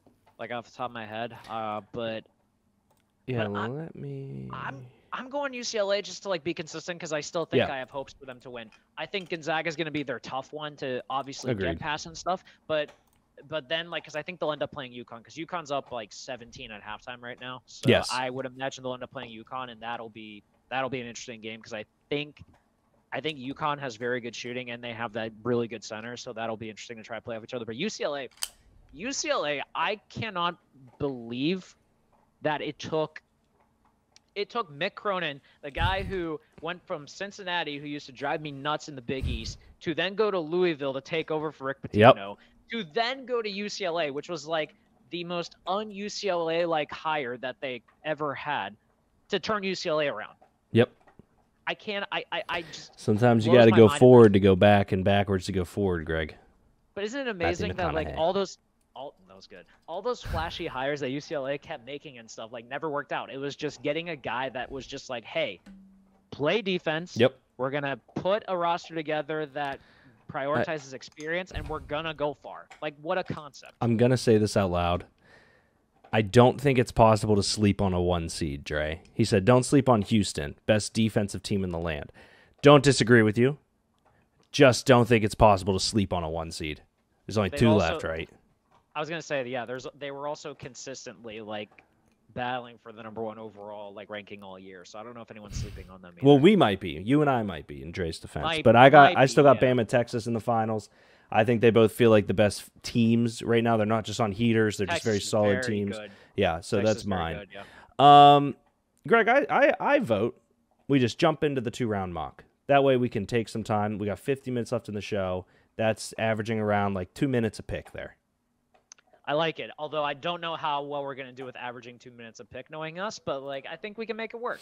All right, let's go through these settings here, Greg. This time we are going to use Pro Football Focus.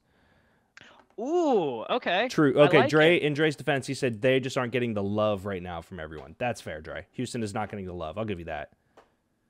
They're underappreciated. I'll give you that. Greg, I need help with the settings. So okay, we're doing all teams, 2 rounds. Doesn't matter the speed. Public versus PFF board. Do you want the public board more or the PFF board more? You can slide that son of a gun. I say let's do their board. So like I say closer to PFF. Okay. Yeah. I'll do it like 75. Care for positional value, more or less. Meaning like quarterbacks matter more if it's at more because the position matters more. But if it's less, it's just about, I would assume, BPA overall, no matter the position. So like 4 corners could go in the top 4 because they're better than the quarterbacks. I say we put that like somewhere in the middle. Oh, okay. I think because that's kind of like put it dead in the middle. Yeah. Draft needs, more or less. You know what? For the sake of making Dre happy, I say we lean more towards the needs. Okay. We're already there. And then randomness, more or less. Well, the randomness doesn't really matter because we're picking. So I think the randomness is more for like. Yeah, we don't need any of these. Automation. Yeah, we yeah. I just like to do it with you. All right, 2 rounds, every team. Here we go. Greg, would you? And doesn't this? So this doesn't even start draft. What? You know what's weird on this? I don't know if there's a way to go look back at. We might have to go back. This is a bad in real time. I don't know if there's a way to view the team's previous selections here. I mean, I'm curious. We could scroll, but yeah. So like, I think you can. But on PFN, you can just click their name and do it. Should we just do PFN? You think? Well, I think, doesn't it show like on your desktop, like doesn't it have like the list on the side so you can like kind of scroll up and down to like see? It does. It just isn't like you click the logo and all of them are there. Really, it doesn't matter what platform we use because we're still doing the mock. It's up to you. I mean, you've already like kind of set it up with PFF, so I just say we stick with it. So. Okay, you get the first overall pick, Greg. Yeah, because I had it last week. I know. I think based on what we know and by the fact that someone wants to play horse in Charlotte when he buys his house, give me C.J. Stroud at 1 to Carolina. That was a crazy clip. For anybody that's listening that didn't know, McCown told Stroud that they would play basketball together whenever he moves to Carolina. So if that's not how in the world that they let someone on the field like get that sound clip is beyond me. Dre doesn't believe that that means anything. Oh, come on, Dre. We're gonna clean this up a little bit for everyone at home. Dre, don't. You're selling yourself too short, Dre. Don't do that. All right, I am up for the number 2 pick here in the Houston Texans. This one is very easy. Give me Bryce Young.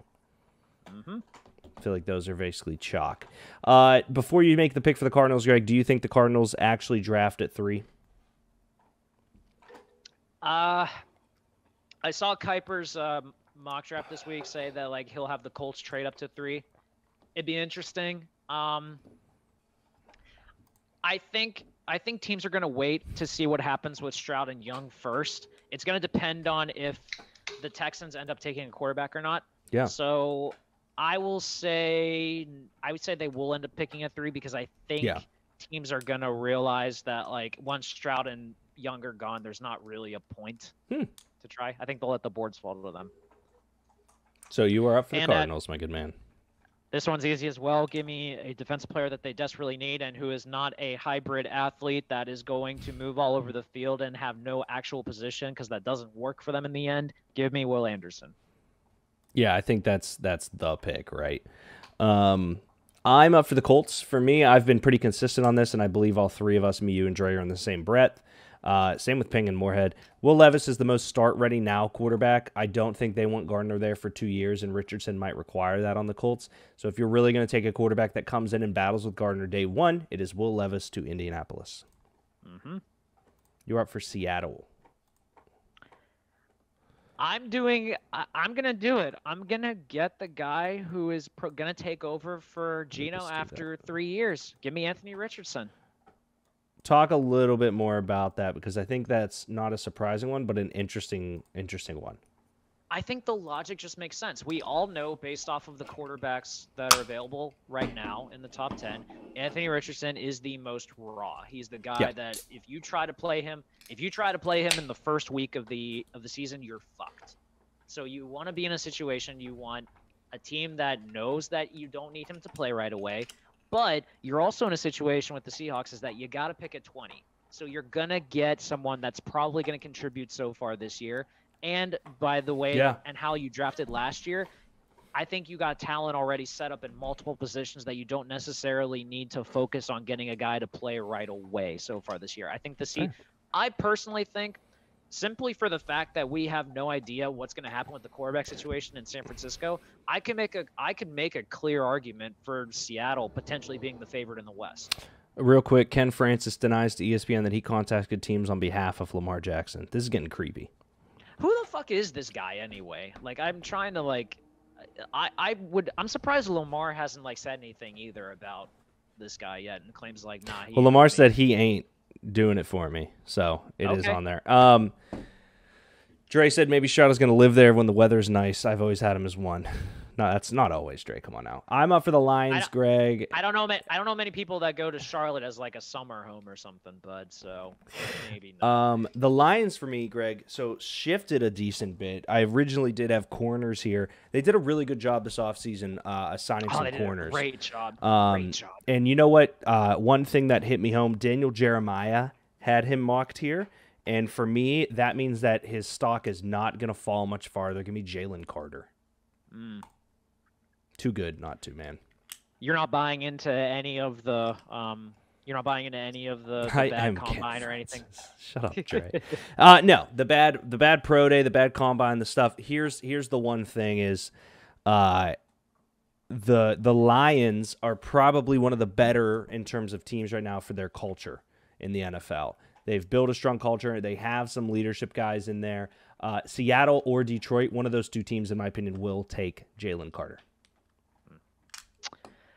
All right, so I'm up for the Raiders, and something I didn't even think about when I was doing the mock last week, Deke, I completely forgot about the fact that the Raiders have done a horrible job drafting for that offensive line.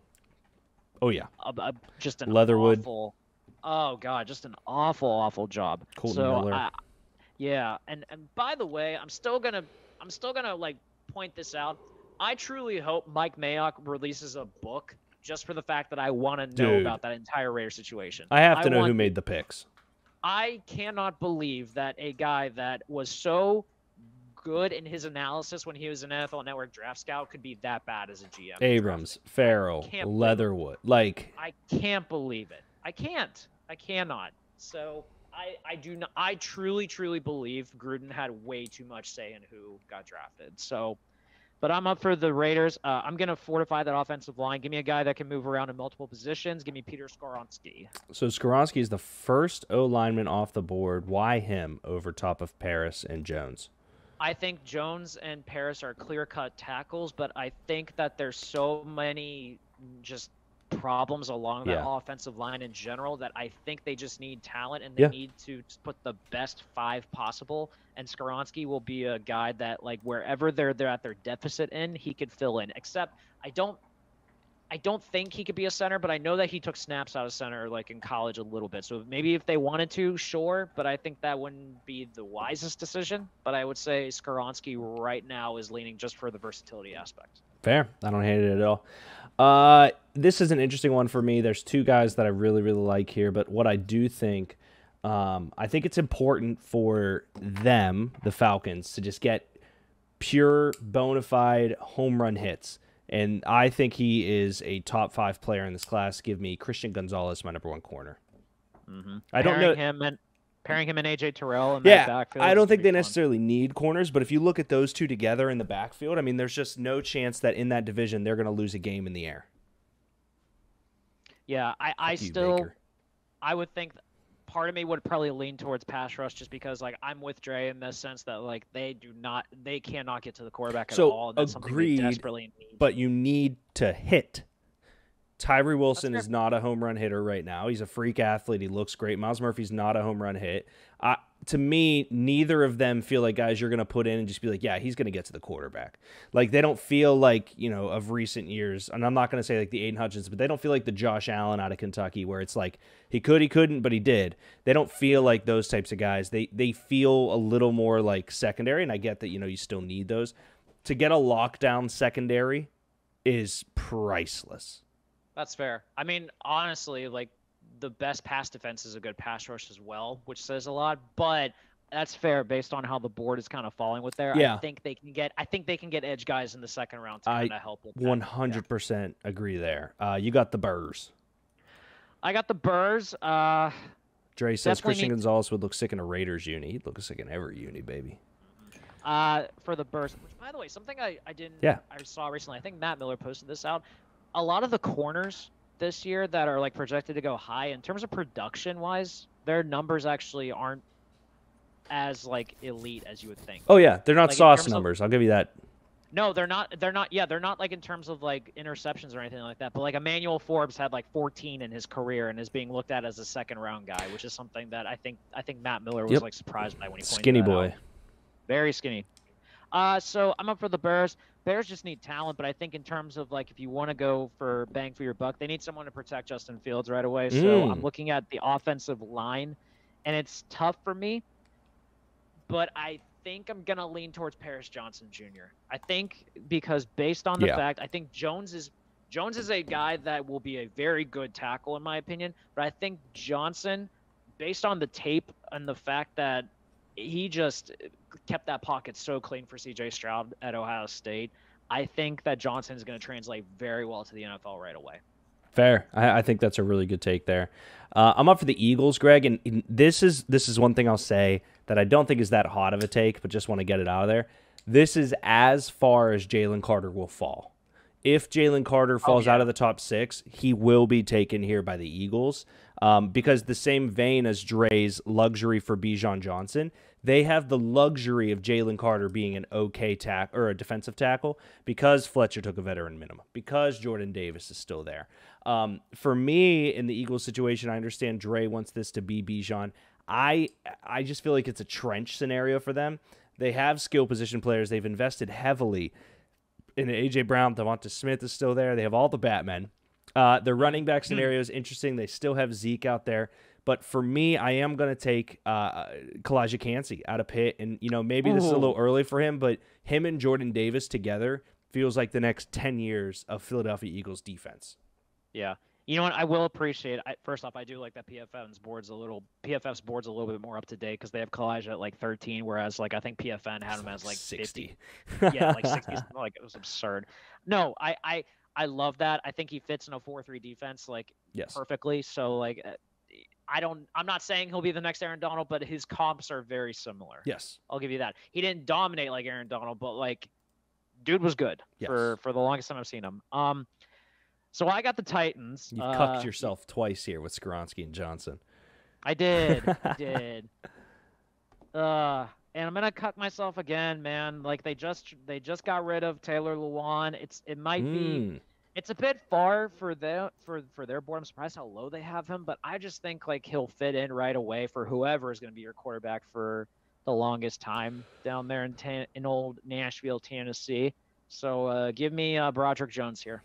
Yeah, I think that's a great pick. Broderick feels like a very safe. Him and Paris Johnson feel very safe, very plug-in at tackle. Skoronski feels very safe in terms of just an O-line talent. So, by the way, something me and you haven't talked about yet, real quick. I'm just going to point this out. I saw renderings for the Tennessee Titans' new stadium. Sick. It looks beautiful. Sick. Oh. It looks beautiful. And don't get me wrong, like Nissan Stadium, I thought was cool when I saw it with you, but like I do think you guys. There's nothing over there. Like the pedestrian bridge from Broadway is sick, but there's no like. I wouldn't go early to a game. Whereas this new place has bars in it and like an outside area. Like it's gonna be dope. Yeah, I think it'll be really cool when it's built. I'm up for the Texans here, Greg. I think this is an interesting pick because for me, they have their quarterback. They have Bryce Young. The top 3 tackles are off the board, right? So you could go in and force another tackle, offensive line, but I think this is a deeper class, and they still have Laramie Tunzel. You look at their defense. They take Stingley last year. They don't really have any other massively important players. So I am going to go for a guy that I think is the next best. Let me just make sure before I talk out of my ass. Yeah, I think is what I think the next best edge guy, and it's not Tyree, it's not Lucas Van Ness. I think this is a real landing spot for Nolan Smith. Okay. And now we're talking about a linebacker and an edge guy. We're talking about a little of a mix between. I think Nolan Smith is going to be a freak at the next level. I think if he wasn't hurt, we're talking about him in the top 10. When it's all said and done, I think that the Texans need character guys, and Georgia just breeds them at this point. I think he will be. Well, I'm curious in this case because I'm curious if D'Amico Ryans will implement a 4-3 defense with his team. Because if that's the case, I don't know how well Nolan Smith will translate to that because he's very undersized for an edge guy. But if he runs if he goes to a team that's a 3-4 defense, my God, I think he'll be great. 100%. And for me, it's about. I don't mind Tyree Hill. For me, Tyree Wilson is a better athlete than he is football player from the tape. You look at Van Ness, who just didn't have the production, McDonald IV. You look at all these edge guys. Smith feels like the high character, new head coach, new quarterback, bringing in the best people possible type of pick there. So that's fair. All right, so I'm up for the Jets. The board's looking really interesting in terms of guys that I could take, but the route I'm going to go in, actually, I think they're set on the D-line, so I'm good there. There's not a linebacker I really like in this class, but I'm going to add some talent to that secondary that I really like. I'm not going to go another corner with Sauce, but I'm going to go safety. I'm going to go Brian Branch. I was wondering where Branch was going to go in our mocks after today's talks about the Steelers stuff. For me, that's a great pick. Yeah, I had Branch going really high in our mock last week to the Lions, and I know you thought it was crazy, which is fair. Still do. But I think he's got talent, and I think he's one of those guys that in today's NFL that you can move around in so many different spots that I think you need now. Like he can be the box guy. He could maybe be center field type safety if you want to go that route. He could be a nickel guy if you want to go right down. He could be a linebacker at times if you want to go that route too. So I think there's so much that you can do with him, and for a team that is so good defensively, could have a lot of fun with that. Agreed. Greg, we're having fun with this mock, right? Absolutely. This is a good time. We're just, two guys mocking. Two guys mocking, just being dudes. Yeah. Good. Bijan Robinson to the Patriots. Oh, God. I look, man, I like the 3 receivers. A lot of people have receivers, skill players here. For me, they bring in Juju. They Watch go. Juju have a 1,000-yard season with him, by the way. Dude, I get it. If you want one team, Dre said Jets legit could do the damn thing next year. I agree with that, Dre. For me with Bijan here, I like Stevenson. I think Stevenson's decent, but they lose Damian Harris. They have a bunch of pass catchers. They are a committee team.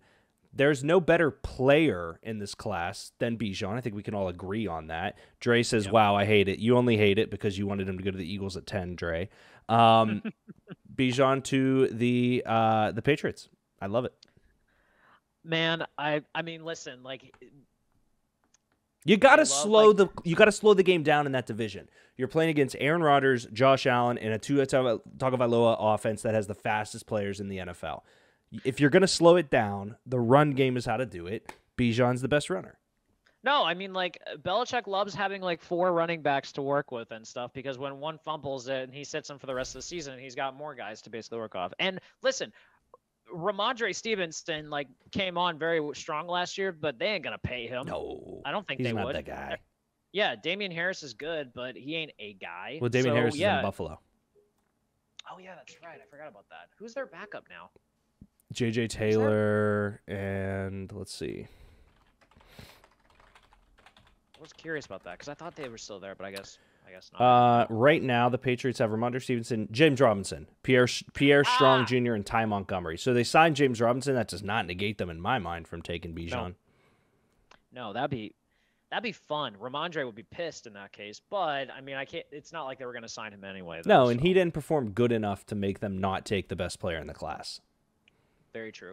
So I'm up for the Packers, and I'm going. And this I feel like is the floor for Tyree Wilson. Oh, I like that. I feel like this is the floor. I think they run a 4-3, which I think he would fit, which is his fit. He's an athletic guy that I don't recall the Packers drafting a lot of them for the defensive line, if I remember correctly. So I think he's like a project type guy that could take some time to slowly kind of get there. Like Rashawn Gary took a year to be the type of player he that looked he is now. Great, but he was very worrisome that year. Yeah, his rookie year was not good at all. So they gave him time to develop, and I think he is now molding himself very slowly into an elite level guy. So add another athlete to that defensive line, that would be a lot of fun because I truly think he's got talent in this class. So I think 15 is like the perfect landing Agreed. spot. And I think tight end they can wait on. There's a lot of really good tight ends. A lot of people have them taking Mayer, Kincaid. Yeah, this tight end class is absurd, yeah. I'm up for the Washington Commanders. For me, there is no way in hell, Greg, I'm letting Devin Witherspoon go another pick. He's too good at corner. The Commanders need dogs. That pick makes all the sense in the world, and it breaks my heart because I would love the Steelers to get Witherspoon. But for me, if the Commanders get Witherspoon, you really, genuinely, you fill a hole with a need, and you took the best player available. That's the best of both worlds. Yeah. I look at that offense and stuff, and I think they have a great group of running backs. I think receivers they could improve a little bit on, just a little, but I think they could get that in like the second round and be fine. Tight end also deep class as well, so like they're working it fine. I think, but yeah, they really do just need guys on that defense. All right, so I'm up for the real quick before you go in. Who is their tight end after Logan Thomas? John Bates, Cole Turner. Amani Rodgers, yeah, they need tight end in this class. The receiver thing I'll push back on a little bit. Scary Terry, they took Jahan Dotson in the first last year, Curtis Samuel, and De'Ami Brown, but I don't disagree with you. They should probably just move Antonio Gibson to a wide receiver. Yeah, Curtis Samuel I has been around for a while, and I love Scary Terry, but like Scary Terry is one of those guys too that I just think like is going to be underappreciated for as long as he has like subpar quarterback play. Yeah. All right, so I'm up for them Pittsburgh Steelers, and this one is obvious. Get a guy to learn under Patrick Peterson, and as a legacy pick, it's JPJ, Joey Porter Jr. You think they take Porter over Banks right now? Yes. I agree. Banks is way too raw. Banks is like, I'm not saying Banks is already Burns, but Banks is going to take longer to get accustomed to the play style that they go with in terms of the NFL. I cannot imagine Andy Weidel would put a board together that would have Deontay Banks over Joey Porter Jr. I can't see it. Wow. I just want to say shout out Dre. Keely Ringo is ranked 74th on this list.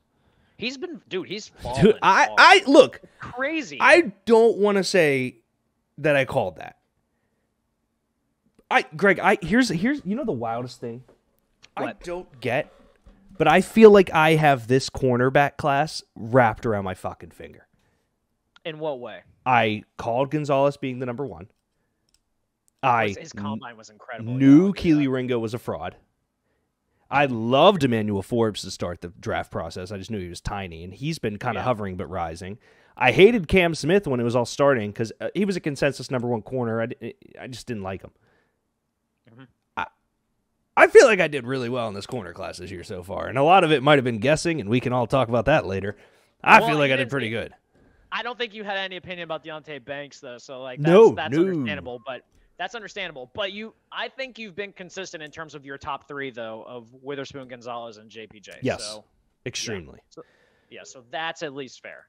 And I hate Keely Ringo. So, up for the Lions. I think they did enough in the secondary. They grabbed Jalen Carter to start there. This is an interesting one for me, Greg, because there's a lot of ways they can go. I think they can go very easily to offensive line and just add guys there. They can go to edge and try to get somebody across from Hutchinson, even though their other rookie did have a good year.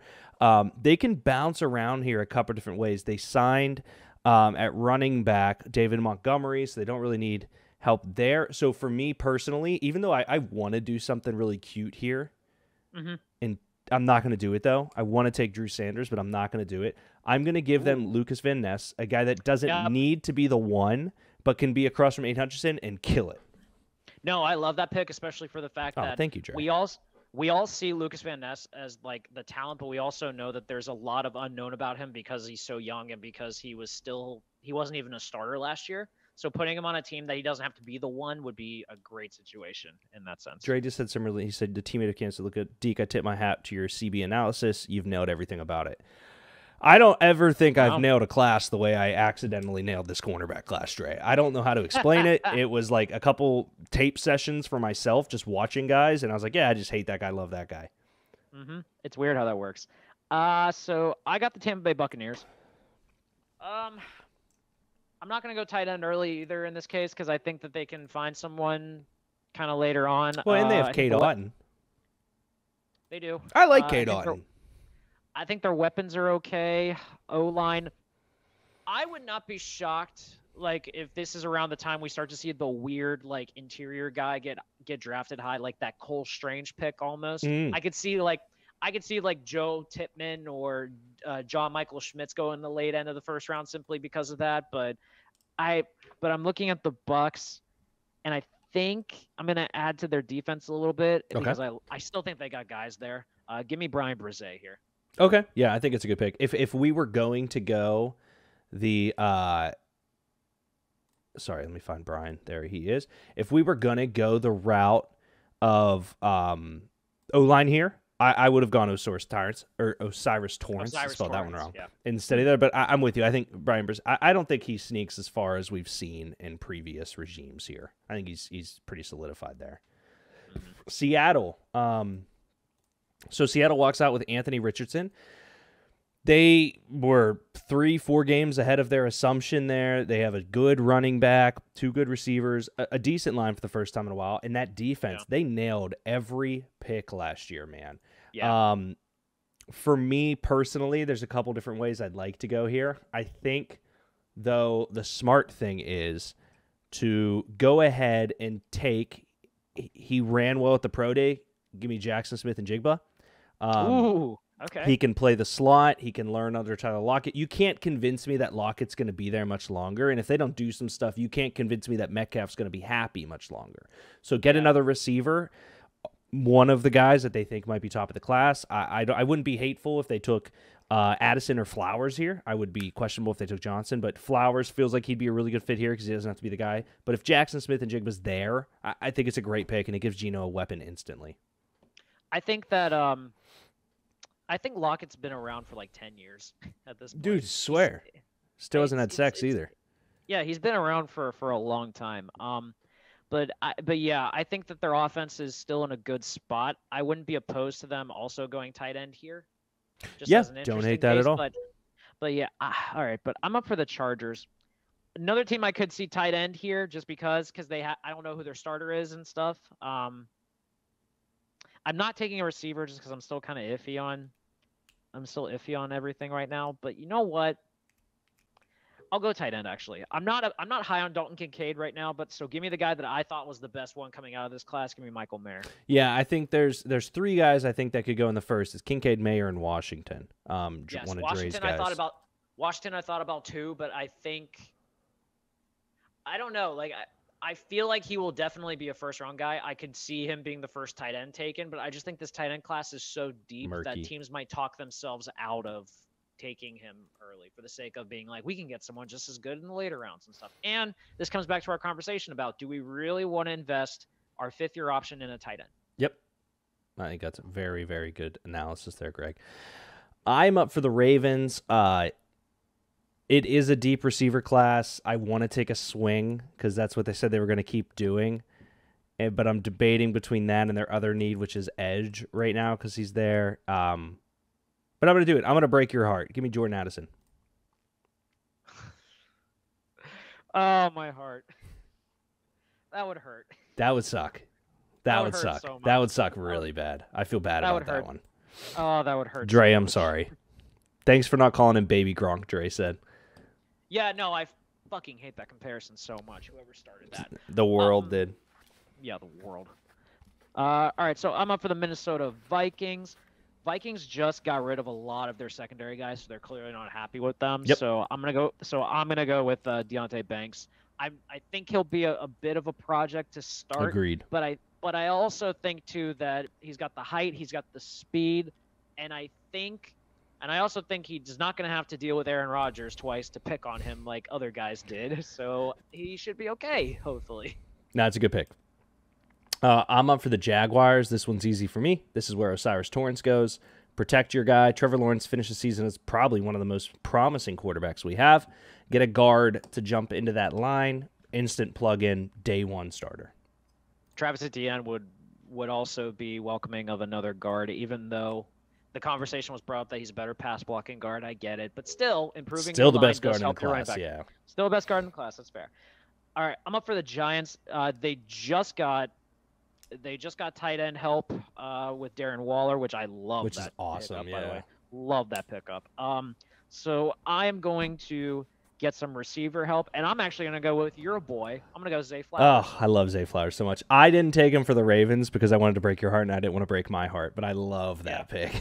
I think that's a good pick because they desperately need weapons, and I think that's an offensive weapon that they have not had in a long time. So give me that. And I'm still not sold on Quentin Johnson in general either. So I would say Flowers will probably be the pick here. Yeah, I'm interested here, Greg, for the Cowboys. They let Zeke walk. They really only have Tony Pollard. If Bijan's here, they'd be geeked out of their absolute minds. They also need receiver help, though. They need somebody that's not going to let CD be the only guy. When you look at the two categories, for me, there's better running back depth in this class in terms of the high guys and the low guys, but since Zay's gone, since Addison's gone, since JSN's gone, I don't love Quentin Nelson, I don't love Josh Downs. I'm going to go with my number 2 running back here and take Gibbs. Ooh, I was not expecting you to have Gibbs in the first round now. So I wasn't either, but if Bijan's gone, and I know that Gibbs and Pollard are very similar players. Jameer Gibbs for me is the Alvin Kamara of this class. I think that's not like some crazy take. That's the comparison they've given him. I understand that the Cowboys probably want a harsher runner compared to Pollard, but for me, they want talent and they need speed. And if you want a guy that's just talent and speed, I get it that Quentin Johnson might be right there, but I'm really not liking him, Greg. So give me the second best class running back, Gibbs. I would honestly be very surprised if 2 running backs go in the first round in this class. As would I, except for these next 3 picks, because I think the Cowboys, the Bills, and the Bengals all could, depending on what happens with Bijan.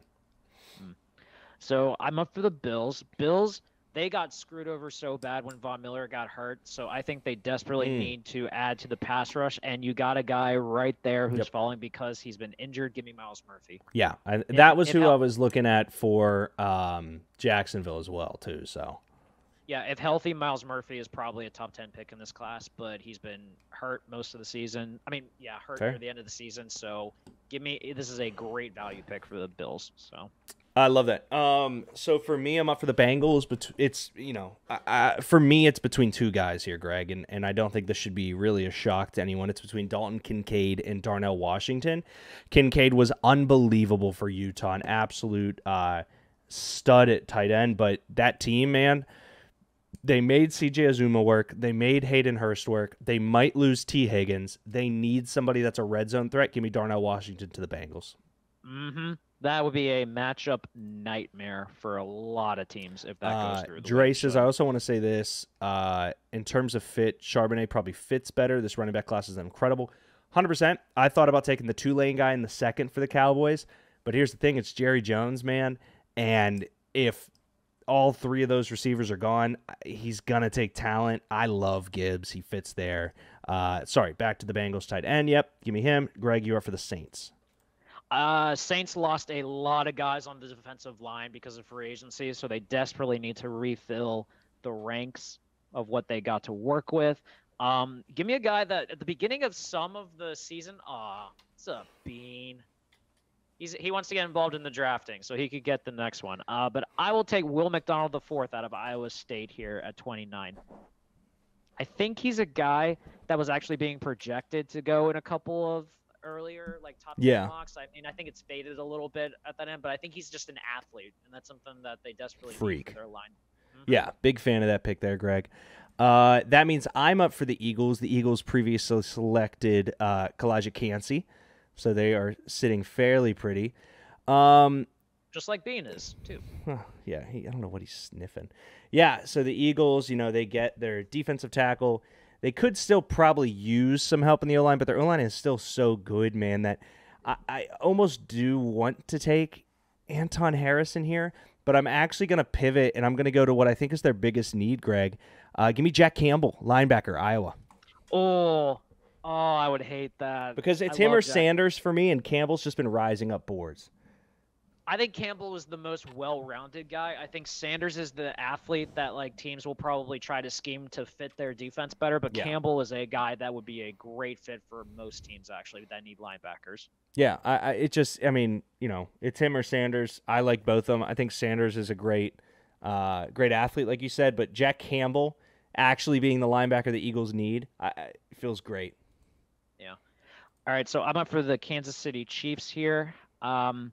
Couple interesting spots that I could see them going in. I would not mind them maybe addressing the offensive line, especially after they lost Orlando Brown, but I do think they have some decent guys ready to fill the wings. However, a spot that I think would be good value here at 31 to end the round is a guy we were kind of touching on earlier that just has talent but is being looked at because of his size. Give me Emmanuel Forbes here. Oh, okay. I like that pick. I think Forbes is going to be the guy that like will get looked at by a lot of teams, will be scared away by the size, but I think the Chiefs are so good at using stuff that might be deficiencies as a ways to kind of somehow work out for them, and I think Forbes will be a very good pro. Yeah. Start of the second round, Greg. This one for me is tough because there is a clear and obvious and straight up guy screaming in my face here. But there's also Dre, if that's the case, because you are reading the chat. No, it is not. And the reason, so I'm not taking Wazzie Smith. Sorry, Dre. The easy pick here for me is DeJuan Jones, tackle out of Ohio State. That'd be my easy pick as well. The hard pick for me is Drew Sanders, linebacker, Arkansas. But because I know how we've tried to build in the past and how I think we need to build, it is DeJuan Jones. That is the pick here. Give me the tackle. Let's get a big guy. Let's be happy and just walk away. Now, a question for you. I'm taking DeJuan James based off what I know about the Steelers. Do you think Anton Harrison should be the pick there if we're talking pure talent between the two? I feel like Jones is the better talent though still. Harrison is, you know what's funny? Harrison and Wanya Morris, the other tackle for Oklahoma, are starting to get some love, and I think they're very athletic and stuff, but I don't know. Like, I look at that Oklahoma team, they were just not that good this I've heard year. Harrison is just a right tackle too. I do believe that as well. But DeJuan Jones, though, was just a guy that, like, is a mountain of a man. You watched him perform very well for Ohio State, like, in the games that mattered to a degree, kept that pocket clean for C.J. Stroud the majority of the time. So based on that alone, I just think he will transition very well. You got the Texans. The Texans have taken Bryce Young and Nolan Smith so far. Mm-hmm. So, like we were just talking about it again. So I'm going to add to that offensive line. I'm going to go Anton Harrison. Okay. I think that's a great pick. like they just re-upped Laramie Tunsil, so he's clearly going to be their left tackle for a while. So give me the guy that's going to be a right tackle moving forward. So, yeah, Anton Harrison. Easy pickup. I think that's a great pick. The Cardinals obviously took Will Anderson. For me, Greg, I think this is where it happens. This is where Quentin Johnston goes. They're going to lose D-Hop. Hollywood Brown is there. They don't really have another. I mean, Rondale Moore was a pick for me last year that I thought was going to be great.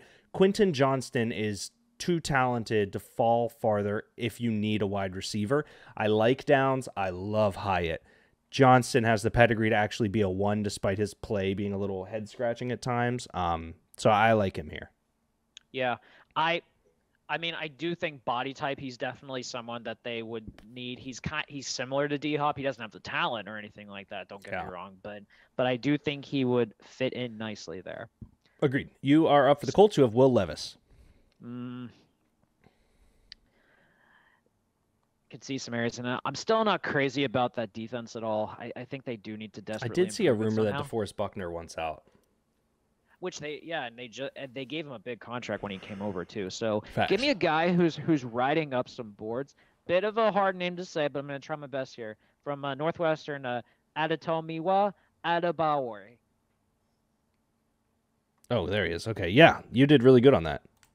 I tried. I might have butchered a little bit. But yeah, I think very athletic, tested very well at the combine, and put up some decent numbers actually, like to a point that I think he's more of a 4-3 type, which the Colts do run. So I think that would help them a lot because I don't believe their defense was ever something to write home about. Now that they have their quarterback, I think they can now focus on a defense that is desperately needed. Agreed. Sense. Agreed, buddy. Okay, I'm up for the Rams as their first pick. Their needs are OL, edge, safety. I mean, realistically, the Rams just need talent, right? They kind of hedged for that Super Bowl, and now they're looking pretty bad. Got rid of Ramsey, Wagner. Yeah, I think the Rams are going to blow up soon and be like a shell of who they are. So for me, Greg, I get their needs, but it almost comes down to just hitting. You know what I mean? And I think that's a scary thing. So for O-line here, I am going to go tackle. I am going to go who I think is the next best tackle, and it's between Matthew Bergeron and Darnell Wright. I think Wright might have the higher upside, but Bergeron feels safer right now. So give me Bergeron at tackle. Honestly, for them, I would just take any best offensive lineman in general, regardless of 100%. Position. That's where I'm at. That's where I'm at this point. Just because, Jesus Christ, they were running out like undrafted free agents at some point during the year. Dre says Jones is 100% the pick over Wright from Tennessee. Just a heads up, and Harrison. So Jones, yeah, we're both very, very. Broderick Jones, Dre. Sorry, now I'm lost in whatever. You're on for Seattle, Greg. Apologies, Dre. I'm clicking back and forth here. Seattle has Anthony Richardson, and they also have Jackson Smith and Jigba. Seattle is on the clock. I think I'm going to add to that offense and give me some value that's just dropping right here. Give me Dalton Kincaid. Oh, I don't think they're tight ends. I don't recall who their starting tight ends were, but I think based off of how this class is looking. Noah Fant. Okay. Who has been terrible. Yeah. Yeah, athletic guy that hasn't translated well. So give me a guy that Kincaid that had pedigree last year, and this is a very deep tight end class that if you can get someone like him in the second, I think that's just tremendous value. Agreed. The Raiders walk in with Peter Skoronski as their only pick so far. They need pretty much everything now. They do have Josh Jacobs back. They have Devontae Adams there. They solved some of that O-line stuff, but I am going to go secondary here. And let me open up the corners and safeties we have left. Yeah, I mean, realistically, I think the last name that I feel comfortable taking a stab at here in terms of corners, there is Clark Phillips III, but I think this could be where Cam Smith goes. I feel like I'm going to take Cam Smith and just hope that we get the good quality Cam Smith and walk away here. He's still got talent, so it's not like it's a reach or anything. No, I get it. You got the Panthers who have taken Stroud. So they got their quarterback. I love their defense, so I'm not necessarily going to focus on that too much. I'm sorry, Dre. I don't know why I panicked there. Keep going, yeah. I'll be honest, by the way. I don't know if you've seen a lot of their offensive pickups and stuff. The Panthers' offense should be solid this year, actually. Yeah, agreed. The guys, Miles Sanders is coming in.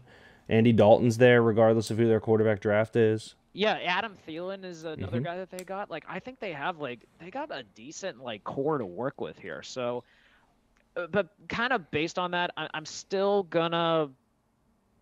maybe gonna add a little more explosiveness because they just got rid of DJ Moore. So give me some receiver help to this one, and I'm gonna go with your boy. Give me Jalen Hyatt. Yeah, dude, Hyatt. So I like him at the end of they have him low here at the end of the first for the Chiefs because of the way he pops the top off. I think that's a great pick. I think he's a tremendous wide receiver. I like that people like Downs. I just don't see it yet. I just haven't immersed myself, but I love Hyatt. Mm-hmm. Yeah, no, he showed himself last year, too, for that Tennessee team as well, so that goes without saying. So the Saints have previously taken Ed McDonald for edge. The corners here feel a little up and down, so I'm going to go with Dre's guy, Mozzie Smith, and solidify that we now have two massive names coming in on defense there. Really wanted him as like the other pick in 49 for the Steelers. That would have been a good pickup. I like cucking you. The Titans have taken Broderick Jones. I don't know why Dre just said clear. DeJuan Jones. I thought you were talking Broderick Jones. I have no idea why. But yes, I agree with you. He is the pick over Wright and Harrison. Just to clarify that from before. You were up for the Tits. Tits need a lot of stuff, unfortunately. But I'm still gonna. This might be a bit of a reach, but I'm gonna shore up that offensive line a little bit more. Give me a guy who's also starting to rise up some boards, just in terms of athleticism. Give me Steve Avila, the guard for TCU. Yes. And I would be curious what would happen if Derrick Henry ends up getting traded. By the way, like Tennessee might burn down. Dude, so many people at work told me that they would stop being Titans fans. Wow, that says a lot. I mean, I don't think the Titans would have anything else to work with after that. Honestly, they because Burks is a bust. 1 year. Calm down. The Jets they took Brian Branch. The Jets have the luxurious position of being back-to-back picks with us here, Greg. This is where he goes. I am going to go defense for the Jets, linebacker. Give me Drew Sanders out of Arkansas. Your boy. Drew Sanders is a guy that I do believe would be a very good middle linebacker in today's NFL, 100%. Actually. So, yeah. All right, so I got the second one on that. So, linebacker and safety are kind of set up really well. Yes. I'm gonna add to this run on tight ends that are going on right now because I think that I think this is the deep class, and I think that's kind of the missing. Is Azuma still the starting tight end for them? I don't know, but I do believe that just based on how good this class is, you might as well just kind of get more weapons to that. And they've already signed every receiver on known demand. So give me Luke Musgrave from Oregon State. Yeah, so this is a deep class, but he's the last top tier guy for me. Yeah, there was I remember Daniel Jeremiah during the Senior Bowl was talking about how Musgrave might be a first round guy, and I'm like, what? No, get the fuck out. But no, this tight end class is absurdly strong this year. So I think if you could get a quality guy in a day 2 pick, he's going to be a contributor right away for you. I am up for the Falcons. They previously took Christian Gonzalez, the number 1 corner in the class. And Greg, I got to be honest, I'm not mad about taking the other 2 ahead of him. But due to these boards being different, at pick 44, the Falcons get Trenton Simpson. So I'm surprised. I would have thought you would have go edge in this class, especially because there's some very good players available. So many names still there for edge. I mean, Felix is there, Ojulari. You look at Andre Carter out of Army. Foskey is still down there from Notre Dame. There was another name, Keon Wright, Georgia Tech. He was a name that's been coming on. And then because Byron Young out of Tennessee. There was another name that Kazora was talking about the other day. Point being, for me, that's the last linebacker I want. There's 7 edge guys that I'm like, yeah, they could work. I get it. The Falcons probably shouldn't follow what I'm doing for them. I'm just trying to build the best pedigree, and they've taken BPA twice now, in my opinion. That's fair. Which is weird that you don't like that. No, it's just. Well, edge is a need. The best player available is Trenton Simpson. I mean. Well, I would also argue that there's a lot of edge guys that I could maybe make the case of picking over Simpson, though, in fairness. But also for the fact too is that I just think the Falcons probably do need athletes as well. So Simpson's not a bad pick. It's just if I'm prioritizing certain areas, I would probably look at how the edge class is falling. If I'm prioritizing needs over best player available, I would take an edge, right? Fine. All right, I'm up for the Packers. Yep. Do you remember who you took last? Yeah, I believe I took Tyree Wilson, which was a ballin' gift for me. Agreed. On that one. The way the board is kind of falling right now, and I'm thinking about this back, and I'm looking at this back also. I think another problem with the Packers a lot last year was just their offensive line play was very subpar. So give me Dre's boy here. It might be a bit early, but I think he'll be a guy that will stay there for a long time. Give me Joe Tipman from Wisconsin. I like that. Is he center, true? He's a center, yeah. Okay. So he's taken over John Michael Schmidt as the core center. Yeah, it's very it's not it's obviously not like 2 years ago when there were 3 centers that kind of went back to back to back and you had trouble kind of picking it in that sense. They're very it's very much like a preference type thing, whatever way you Yeah. want to go with. Which But is I like think the Evan Tippmann, Neal tackle class where you just pick who yeah, you yeah, like. exactly. Yeah, exactly. I think Schmitz has talent that will translate to the NFL, but I think Tippmann's starting to get some love, and I just think like you can't go wrong with a Wisconsin offensive lineman, in my opinion. Fair. They breed them there. Fair. Sorry, I messed up. Let me make sure it still looks good. Okay, we're good. I'm up for the Patriots, who have Bijan Robinson. Which is a pick is just so mean, but kind of great at the same time. So there's a couple guys I like here, and I'm looking at wide receiver and tackle, Greg. Tackle, the only guy I like is Darnell Wright. Wide receiver, there is a guy I like later, but Darnell Wright can also be a guard that you transition as well. Yeah, and I'm thinking that's going to have to be the pick because of Juju. If I like Josh Downs more, I'd take him. The guy that I'm honestly considering over Josh Downs right now, Greg, is Jaden Reed out of Michigan State because of the Senior Bowl. But I'm going to go Darnell Wright. He's a very much do-it-all guy. I think Jaden Reed in the second would be kind of early, but then again... Oh, I think he can go in the second. You think? So here's the thing. You get an instant return specialist. Like, no questions asked. He's your day one starter. And if you think about Bill Belichick and that offense and what they could do with a gadget guy like that, I feel very confident when I say this. His comp to me is Tavon Austin. Okay. Kind of can be a wide receiver one. Obviously not as touted as Tavon Austin, but a true, like, we're going to make an offensive play for this guy, and it's going to hit. I was impressed with him at the Senior Bowl. But give me Darnell Wright.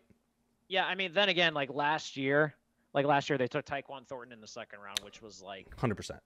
Whoa. Yeah. Like, where did that come from? So, yeah, I wouldn't be surprised if they took Jaden Reed here. You got the Commanders. They took Witherspoon. They took Witherspoon in the last round. Kind of saying how the board is looking for them. Guy that I really like kind of coming into the draft process has fallen a little bit, but I think he's still a very well-rounded player. Give me Antonio Johnson from Texas A&M, safety. Yes. Yeah. So I think safeties are going to be interesting in this class. Johnson was somebody that was highly touted before. Jordan Battle's a guy that I have my eyes on for the Steelers, as well as Ronnie Hickman, but I like Antonio Johnson a lot. Yeah, I think Antonio Johnson is much more of a center field type guy, which would be, I think, good value for the Commanders at this spot. I think after that, it gets a little murky to kind of determine who would be the next one off the board. So I think if they get some good value here, it would go along. It would help them a lot. So the Lions have Jalen Carter and Luca Van Ness, all the needs being hit. For me, then we go great value too. Agreed. And now we get to the place where I do want to take a corner. They have Tyreek Stevenson as the top corner. Garrett Williams is there. Trevius Hodgins Tomlinson, who I'm a big fan of. For me, though, I do hate him, Greg, but this might be a place where they have the luxury to take a Keely Ringo, but I'm actually gonna step. So they brought in all the secondary guys, right? And they feel very happy with where they're at, but none of the guys they brought in can fit somewhat of a nickel formation. So give me Clark Phillips III, who I think is a great positional corner, meaning that you can make defensive schemes with him involved in it. He's not just a lockdown corner. He can really play all the positions there. So give me him, and then you really have a secondary you can be very proud of. Yeah, another guy that I would have considered would be Julius Brents, just for the fact that like he tested very well. He's got length like crazy, so I wouldn't be shocked at all if he would be a pick in terms of a corner there. Very true. All right, so I got the last Stillers what the hell? pick. Yeah, I don't know how that worked out. JPJ. JPJ and DeJuan Jones. Sorry, I forget you have the board in front of you too. I'm trying to help you, and then I'm like, shit. It's okay. So seeing how the board is kind of falling, I'm gonna go with a route that we all know that they desperately need more guys on the D-line, a guy that they love and they have not hidden their love for. I believe someone at the Senior Bowl, I think Kazora actually asked one of the coaches about it, and they were like, you have good eyes or something like that. Keanu Benton from Wisconsin would be just a perfect match for them there. So absolutely. I think if you end up with those top three guys, you are walking away thrilled. When I looked at Jones, the reason I took him there was because Mozzie Smith and Benton were both available. Mm-hmm. I was like, it makes all the sense in the world, man. Yeah, I think you get like the unicorn that you want to tackle first, and then worry about the defensive line guys after the fact, because they'll be there. There'll be guys that you want there. 100%. So we have for the Bucks, Brian Brissy. He went. That's gonna be so annoying trying to figure out the proper pronunciation. I know, and it's not even like Kamara or whatever he was coming up with. Why can't it be Breeze? Like it's right there, for the love of God. Yeah, I mean, oh man, there's a lot of ways the Bucks can go here.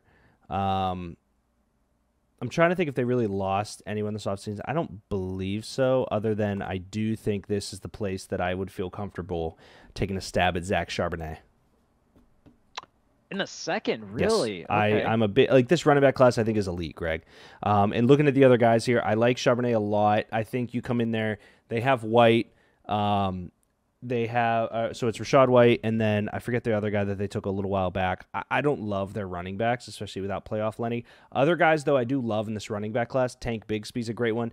Tajay Spears, I think, is going to be a very, very, very highly sought after guy. Well, yeah. What's that? Tested very well too. Spears is going to be the guy that everyone's like, I have a secret guy in fantasy that you don't know about. Big fan of him. Charbonnet to me is the last like upper echelon guy.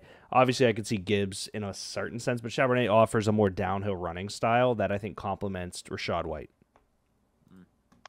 Okay, so I'm up for the Miami Dolphins, who this is their first pick in this draft after they had that tampering issue with wanting to try to get Sean Payton and Tom Brady. Did not work out well. Their needs are offensive line. I don't know. Like I don't see a lot that they necessarily need on their offense. I think their defense is there's okay. one position I can think of. I think their defense is somewhat okay, but I just think that I also think that too that they would probably do a good job of adding to their trenches a bit. Yeah. Or not even just add trenches, just get athletes on their defense that could like help. And I think a guy that would be fascinating to try to work with and figure out how he fits and could be a very good pro, Isaiah Foskey from Notre Dame. Oh, okay, yeah. So he's low on this board. He's very low. I think he's 64, which is surprising. Yeah, I think he is a very good athlete pick that you can kind of mold into what you want. I believe that the Dolphins do run a 4-3, so he would probably not fit perfectly as a rusher. But as an off-ball linebacker in a 4-3, I think he could be pretty good. Yeah. It might take a little bit to learn and stuff, but I think he'd be a very good addition for them. I agree. I'm up for Seattle, who have taken, despite Pete Carroll saying he had nightmares about not getting to the quarterback, we have now taken a quarterback, a wide receiver, and a tight end for them, Greg. I think it's time. But it works out well because look at all the edge guys still there for you. Like, that's where I'm at is edge, and the top interior guys, Siaka Ika out of Baylor, who I'm not pounding the table for as much anymore. So this one I think is very straightforward. You know, you pick between Felix and Ojulari. I'm going to go with Ojulari just out of pedigree in LSU. Add him to their instant edge rusher. Be very happy about it. That's fair. But I also think, too, I think their defense is underrated as is. 100%. I do think getting more pass rush help will help them a lot. For sure, dude. All right, so I'm up for the Chicago Bears. If I remember correctly, they took Paris Johnson in the first round. I don't believe we have a real quick, Greg. Normally, I would block this. A guy named John Johnson just commented. Shout out to John and John's son. Just found out that can I tongue punch your fart box is a bad pickup line. Anyone recommend a lawyer?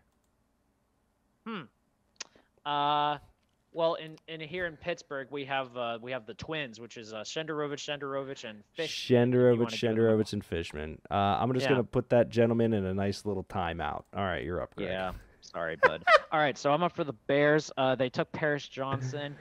They need talent just any way you can think of, and I'm looking at the board and kind of how it's falling, and a guy that I really liked when he was being tested, and I think played exceptionally well this year.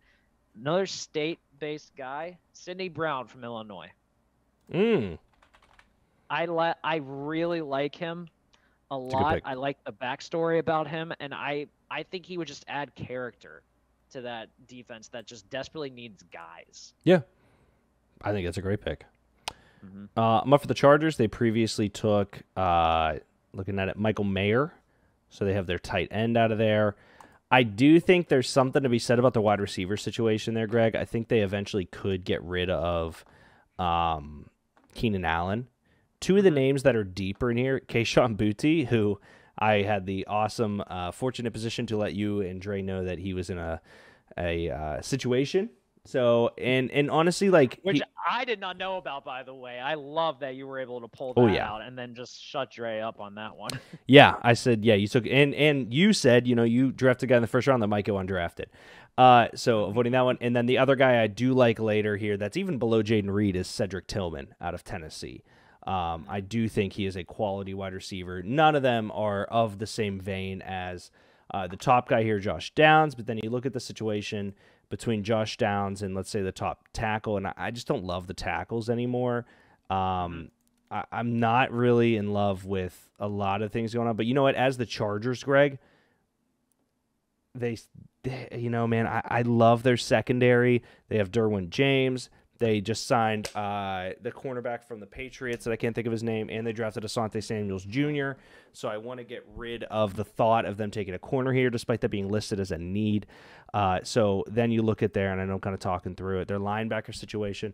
I am going to go with Washington State linebacker Henley. I like him a lot, too. Yeah, they took Murray a few years back. He has not hit. That was a first-round pick at Oklahoma they loved. Just hasn't hit. Let's get another linebacker. Yeah, you got some Chargers fans that hit you back. They were the nicest fan group out of everyone. They were like, hey, obviously you haven't watched a lot of Chargers football, which is okay because you said you're from Pittsburgh. He doesn't play much for us. Whereas Ravens fans are like, we're taking another fucking wide receiver in the first round. I was like, all right. Because you can't develop receivers. That's why. We'll take another swing. Greg, your backup for your team, Jalen Carter, Lucas Van Ness, and the Lions have also taken Clark Phillips at corner. I'm noticing a theme here that defense has been desperately needed for this team in some way or another. Yeah, I see how this is. I see everything kind of left over and how it's lining up a bit. I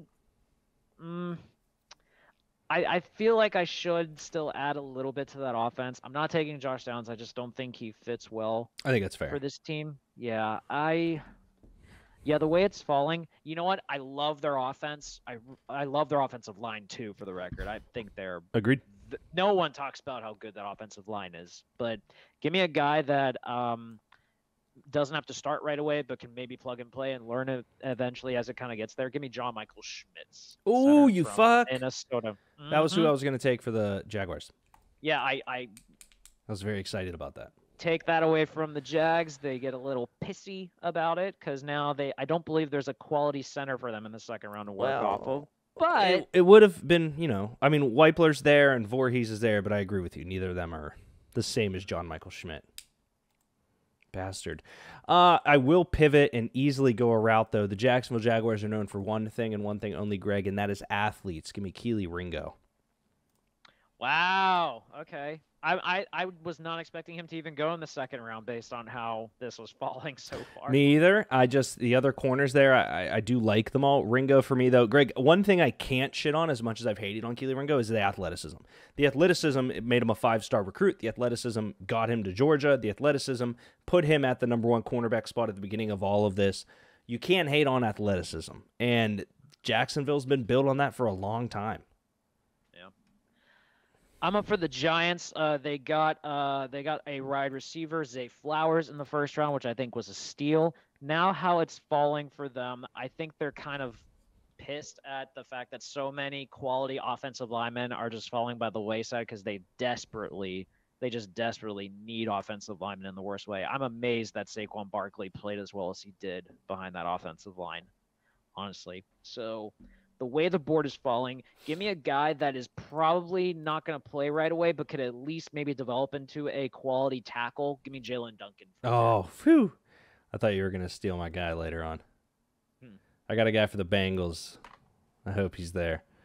We'll see. Right. I'm intrigued to see. I really, really want to take Josh Downs here, Greg, for the Cowboys. Be a sexy pick. It'd be a very Jerry Jones-esque So pick. the Cowboys currently right now did take Gibbs. Downs is right there. Do you know what would be a sexier pick? What? Dallas Cowboys, Hendon Hooker. Oh, my God. Hear me out. All right, go ahead. Hooker's older, coming off an injury, Heisman candidate, arguably best quarterback in the country at a couple points this year. They talked about they are absolutely 100% going to take a quarterback. A lot of people think it's going to be Duggan in the 5th or 6th round. I think they wouldn't do this here, but when you really, really, really look at it, Dak has not been the franchise quarterback. His numbers have been great. There's been a lot of talks, issues, whatever. That division was so terrible for way too long for them to do that. I very much think Jerry Jones could look at this situation and go, yeah, let's get Hendon. Let's see what happens. I mean, it worked out well last time for Dak to a degree. He got paid for it, and I think no one was expecting anything from it. I just like Hendon Hooker. I want him to go in the 2nd. In fairness, Bucky Brooks has him, I think, as his number 3 quarterback in this class. He's a great quarterback when you look at the tape. It's just that he's also 25 and coming off an ACL injury. Right. It's like, it's basically kind of like what you would be getting with Stetson Bennett if Stetson Bennett was actually athletic. You know? Fair. That makes sense. If any, yeah, I mean, just because they're the same age. You're up for the Bills, Greg. All right. So the Bills took Miles Murphy because he was falling pretty fast, and I thought that was a quality pickup for them. But now I think they do need to start looking at the offensive line a bit. He's there. He's the best guy available. Give me Luke Weipler from Ohio State. I don't know if he'll go this early, honestly, but it cannot hurt to fortify the line based on how it's looking so far. Greg, sometimes need is what you need, you know? Yeah, I know. I'm up for the Bengals. Top corner, Tyreek Stevenson. Why even think about it? Just get them some help. Eli Apple's burnt toast. Yeah, I'm amazed Eli Apple's still playing in the league, honestly. 100%. Big facts. At this point. All right, I got the Bears again. Bears already took, if I remember correctly, they took Paris Johnson and then took, sorry, pull it through. Sidney Brown. No, you're good, All yeah. Right. All right, so I got my O-lineman, I got my secondary. Seeing how the board is kind of falling, probably wouldn't hurt to add some more weaponry for Justin Fields, but I'm gonna go with the receiver route a little differently. I think he's got some one potential perhaps, but he's not gonna have it right away. Give me Rashee Rice from SMU. Interesting. I watched like a couple games with SMU this year. Yeah. And he was by far the best player on that team. Agreed. And I think he just needs the right opportunity to work. Hey. If he goes to this team, he's clearly the number 2 behind DJ Moore, in my opinion. So. You think he's over Chase already? Yeah, because Mooney. I don't. Maybe not Mooney. He'll probably be the 3, but like Chase Claypool, just like for me, just like. That's fair. We got a bad taste in our mouth. No one can figure out what the hell to do with him. Yep. So he's a unicorn that you just can't fit into a mold of a true wide receiver, I guess. So agreed. I'm up for the Eagles, and because again they do have the luxury, this is where he goes. Give me Tajay Spears. I love that. Love that pick, actually. They got to get a running back, and they didn't get Bijan or Gibbs. So grab what I think is the best other running back. And Greg, close this out for the Chiefs. I think this one's easy. Receiver has fallen and is waiting for them in the rings. Josh Downs. Just a perfect pickup for them.